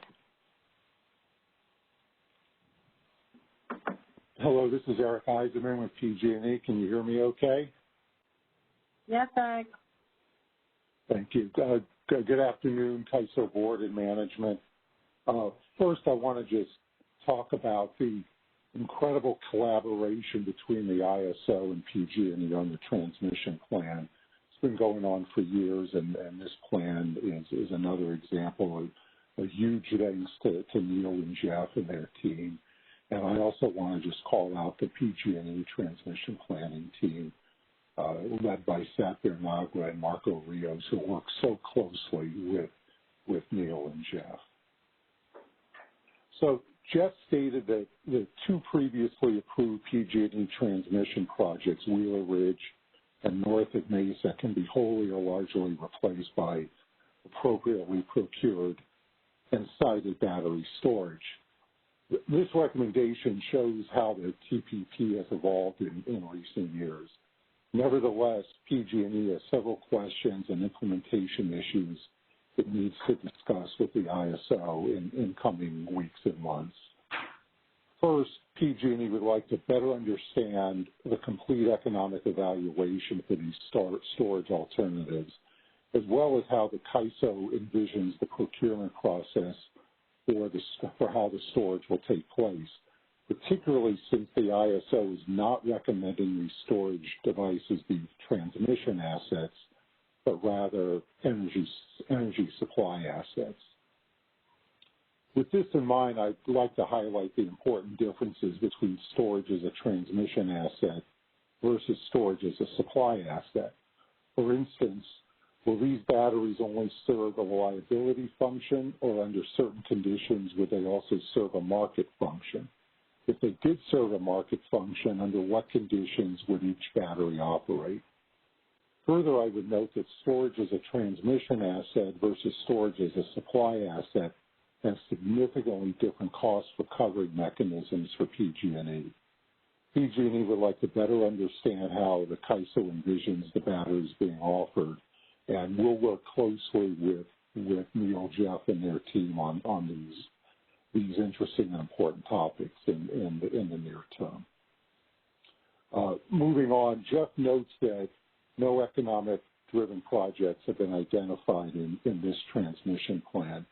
Especially noteworthy that PG&E was that no economic project was identified to lower the very high local capacity requirement in the Bay Area. PG&E encourages the ISO to evaluate different scenarios in its assessment of potential and proposed economic projects. The transmission planning and LCR study processes should consider the potentially cost-effective transmission alternatives which could be developed to replace generation resources, particularly those resources known to be coming off contract in the near term. We should mitigate in future years the need for local RMR designations and CPM designations. This all shows how the TPP ties into the last agenda topic you considered on RA enhancements, where the CPM authority was expanded. The next agenda topic that discusses another RMR designation, as well as the IRP processes at the PUC and the CEC. We all have a lot of work to do to manage our planning processes to ensure reliability of our electric system and affordable costs, and we look forward to working with the ISO on this. Now I'd like to just quickly address the Silicon Valley letter, and I'll just note that we have been made aware of this increased load. We've already reached out to Silicon Valley Power, and we will certainly be working with them as well as the ISO on during the 21-22 plan. And as a few of you have articulated, the increase is pretty dramatic, and we recognize that there's a lot of work to do here, and we'll be up to that task. Thanks for your time. Thank you so much, Eric, for your comments. Any questions or comments for Eric? Well, it's Neil here. I could provide a response if you wish. That would be great. Okay. Very quickly, yes, Eric did bring up an important issue about how storage would be getting procured. There is a huge need, as demonstrated in the CPUC's resource planning portfolios, for additional market-based storage. And our preference has always been that if a resource can provide the equivalent of a local capacity resource requirement, that storage and other resources should remain in the market to the greatest extent possible. So eventually we would see the storage that we're talking about transitioning to basically a type of a local capacity resource type service.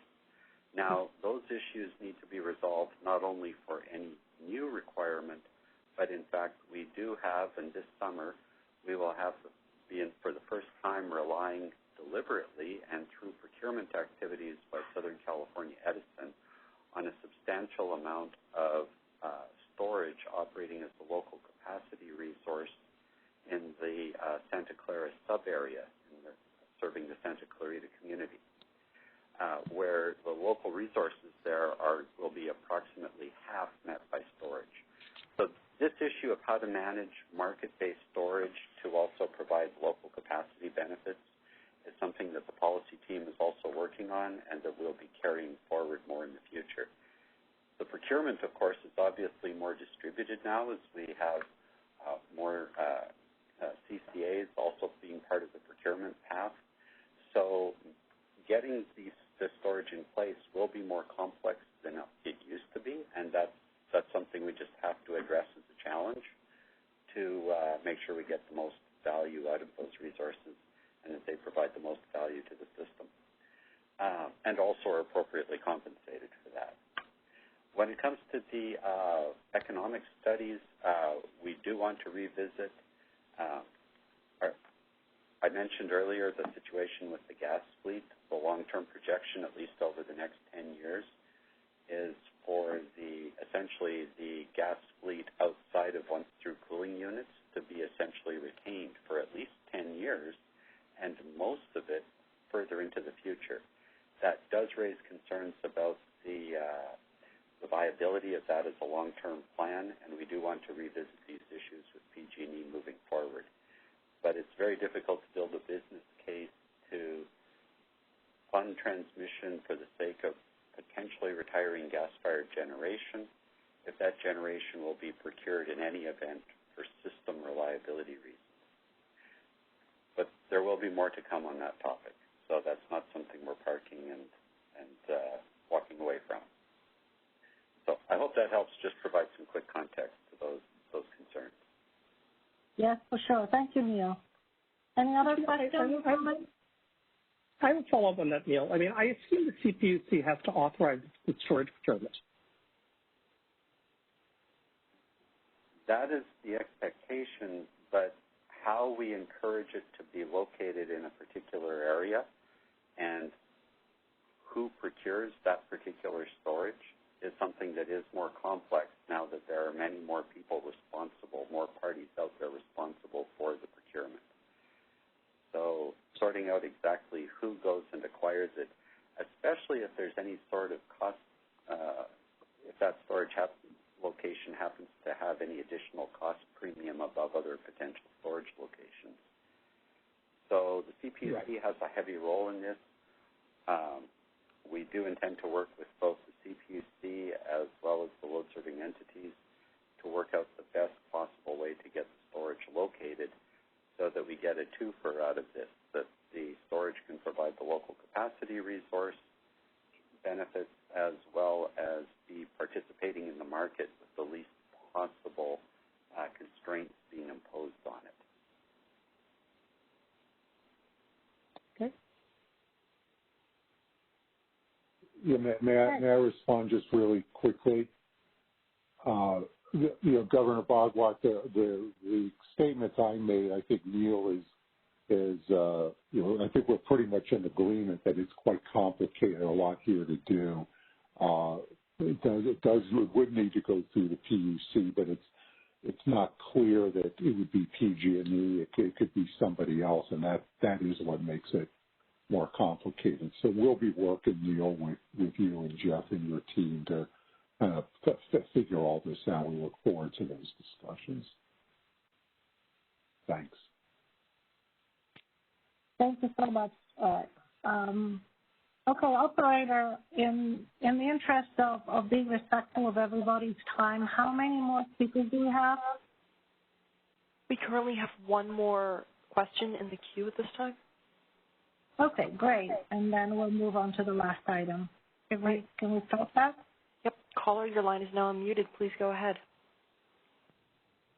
Thank you. My introduction, this is Michael Landgraf. I'm president of Grid Alliance West. Wanted to say that we appreciate the hard work that went into this transmission plan, and we applaud the team that put this together. Neil and Jeff and their team did a bang-up job. As always, the team did great work and engaged with a wide variety of stakeholders despite the limitations of this pandemic. We at Grid Alliance support this plan, but we really want to talk about the next one. We understand that the current plan was limited because of a lack of clarity on renewable portfolios from the PUC. Now that the portfolios have clarity, we believe the next plan should be very encompassing for the next few years of procurement that must be done to meet the state's aggressive RPS goals. To echo what Neil stated a bit ago, this new plan will be a blueprint for how the state can achieve its goals with a mix of renewable across technologies, but also across geographic diversity. The next plan will have to help the state's policy leadership to see what a great direction the ISO can set for reliability and decarbonization, and the ISO can really show its leadership. Of course, resource adequacy has come to the top of the priority list, as last August events showed. We can't lose sight that Diablo Canyon will begin to retire 2 years after next year's plan is published. That plan should address how the state will replace Diablo Canyon's 2,100 megawatts of round-the-clock energy, the OTC plants that need to retire, and how the net peak will be handled in a reliable way without mandating it year from year. The next plan can put the ISO stamp on how the future can come together. Thank you again, your team, for your efforts, and thank you for your time.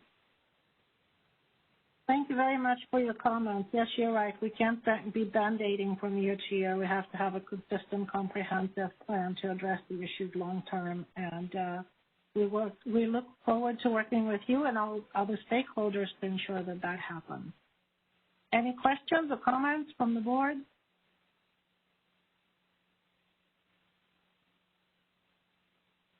Okay. Again, thank you very much. Questions or comments for management?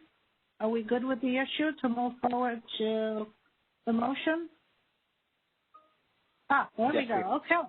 Roger. Okay. Thank you, Angelina.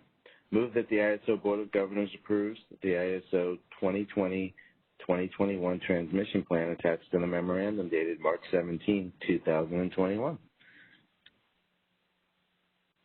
Have a motion? So moved. Motion. Okay. Second. Severin moved. Second. Angelina, your vote? Aye.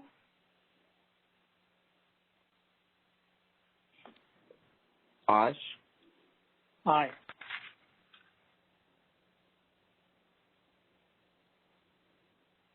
Osh, I didn't hear you. I said aye. Oh, sorry. It's getting late. Severin, your vote, please. Aye. Mary? Aye. And Jan? Aye. Thank you, Governors. We go on to item number 11. Okay, last item for the day, decision on Kingsbury Cogen Reliability Must-Run designation. Neil Miller, it's yours again.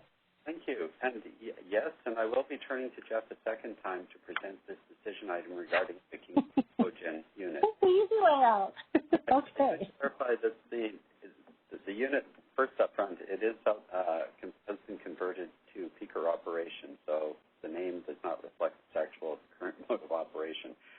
But what will help in the presenting this decision item is that this designation is the second of its kind, focusing on keeping system capacity available starting for this summer, and emulates very much the decision and the process we followed in December of 2020 for the Midway Sunset Cogeneration Unit.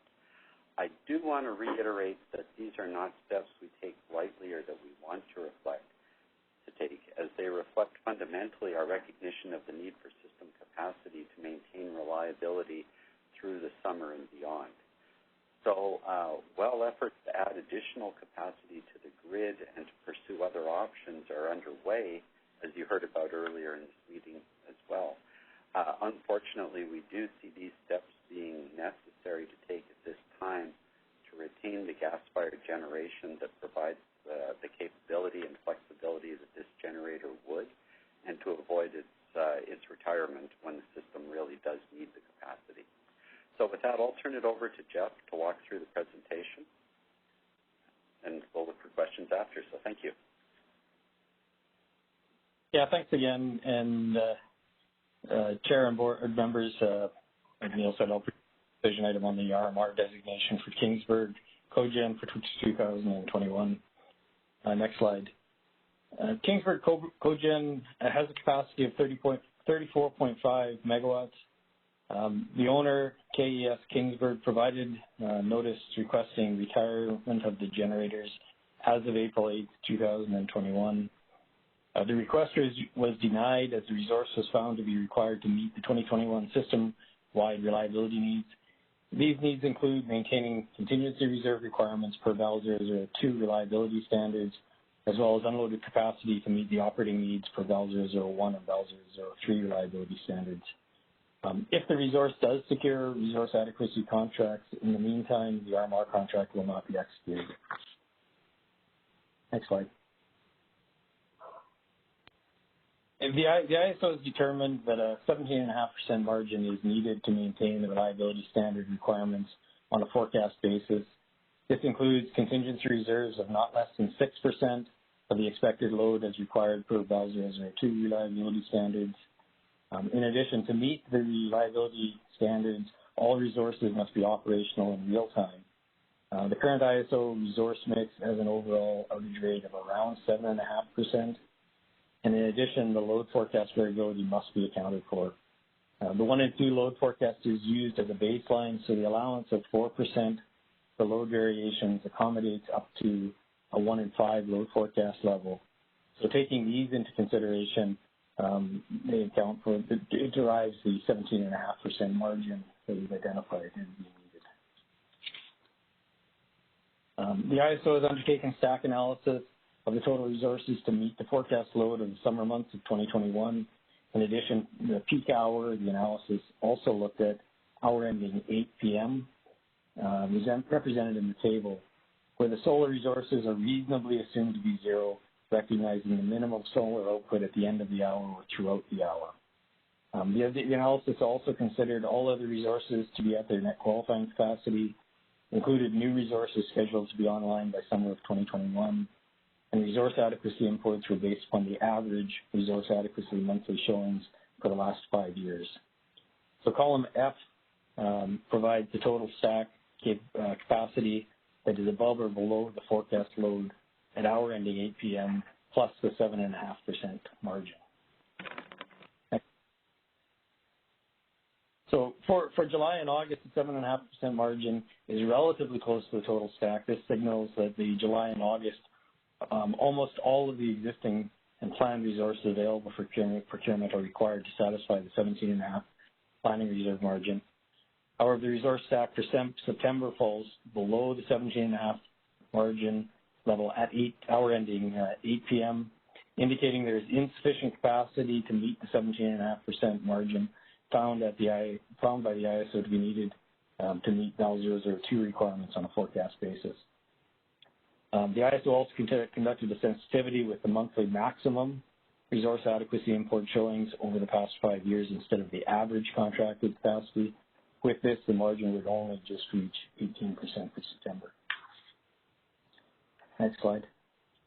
The owner's intention to retire the Kingsburg cogen facility was posted on the ISO's website in the October 2020 as part of the ISO's process providing transparency regarding potential retirements. With the exception of a reconsideration of the forced outage rates, the need justified, as Neil indicated, for the Kingsburg cogen is virtually unchanged from that already supplied for the RMR designation of the Midway cogen in December. The analysis provided then was updated in order to reflect consideration of a fleet-wide outage rate down from 10% to 7.5%. This in turn translated into an overall 17.5% margin versus the proposed 20% margin at the time. This change does not affect the assessment of the need for the Midway cogen or the Kingsburg cogen facilities. And in addition to that, no stakeholder raised issue with the need determination to the Board of Governors during the FERC proceeding regarding Midway cogeneration RMR designation. Next slide. And so with that, it's recommended designation of a reliability must-run service to establish must-run contracts for 2021 based on system capacity requirements for the Kingsburg cogen facility, and management will report back the results of the reliability must-run contracts at the next board meeting. And again, that concludes the presentation. Thank you so much. Any questions? Will? I have a question. Go ahead. Jeff, is the reason this one was picked because of timing, or because it doesn't feel like it's a very big system? Is it timing or strategy? Why this one? It's Neil here. I could take the first shot, and then I'll ask Jeff to clarify. But the bottom line is these are units, as with Midway, these were generators that were exercising their right to give us as little as 90 days notice of their intention to retire. And at this point, if the unit is viable and is looking to retire simply because it didn't get picked up for a capacity contract, we're put in a position right now, given the resource deficiency situation, that we have to work to keep it available and on the grid. So what triggered this for this unit was the fact that it's a viable generator, and it was looking to retire, and it gave notice of its intention to retire. So that's the situation we're in until the other aspects of new resources coming online get us back ahead of the curve and restored to healthy margins so that we're not in this position. Got it. Thank you. This helps us with the 17.5% reserve margins that we have to abide by now, right? Could I ask, I take it this is not a co-generator anymore, And is this to support load in the Fresno area? I was trying to figure out where it is and where you're finding the constraints. No, this is the, it's Neil here, this is the second of our two, so far, system requirements. So it is not serving a local purpose at all. Okay, all right. It's Kingsburg, not too far from, much part of Bakersfield, if I recall. Yeah. And it has been converted, it was previously converted to peaker operation, so it's not operating in a cogen mode. Okay, and they're happy to go ahead and take an RMR contract? Well, they didn't really want to retire? Well, they're obliged under the terms of the participating generator agreement to accept an RMR designation. I didn't see any community correspondence on this, so is this kind of in a remote spot or something? That's not very remote, no. Kern County. It is in Kern County? Okay. All good. You'll have all kinds of generation there. Yeah, but there has been no pushback that we're aware of on the plant staying in operation. Okay, any additional questions or comments? I do want to reiterate, though, that besides the other activities going on, we're also weighing in very heavily in some of those processes that Jim Caldwell referred to earlier, including filing comments in the IRP process this Friday. And not surprisingly, we are strongly supporting additional resources being procured, and we are taking a position that the proposed decision is actually a bit light, and that in fact we need that number moved up from 7,500 megawatts. We're recommending to the full 10,000 megawatts by 2026 to enable the other retirements of once-through cooling generation and Diablo Canyon to proceed, as well as address the other demands that are showing up on the system. So because there is load growth, well, it's been relatively modest, there is load growth, and it becomes more apparent now that the peaks are largely shifted out of the mid-afternoon due to behind-the-meter generation.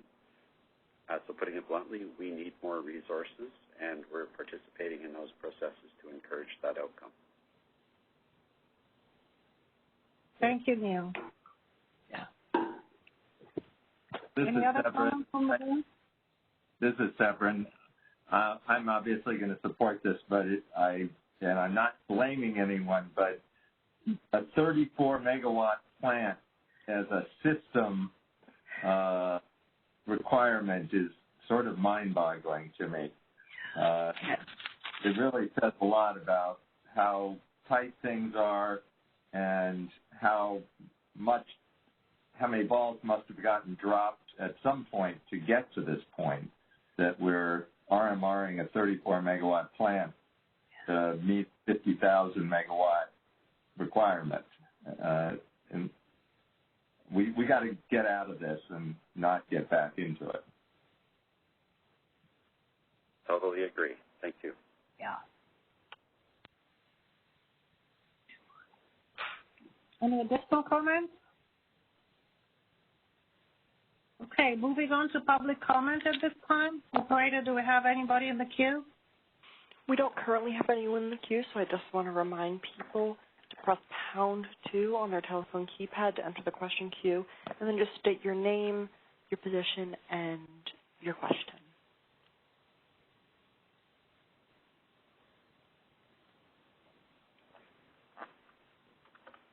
We don't currently have any questions.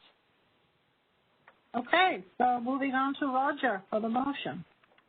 Okay.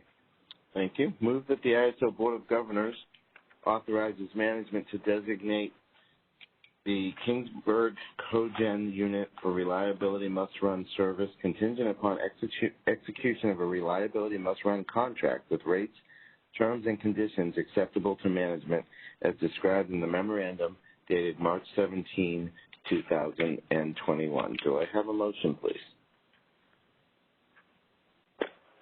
I'll move it. Jan. Thank you. Thank you, Jan. And second? I'll second. Thank you, Angelina. Angelina, your vote? Aye. Osh, your vote? Aye. Thank you. Severin? Aye. Mary? Aye, reluctantly. And Jan? Aye. Great. Congratulations. You've made it to the end of the agenda. Yes, it has been a long day with many difficult and intense topics. Thank you, everyone.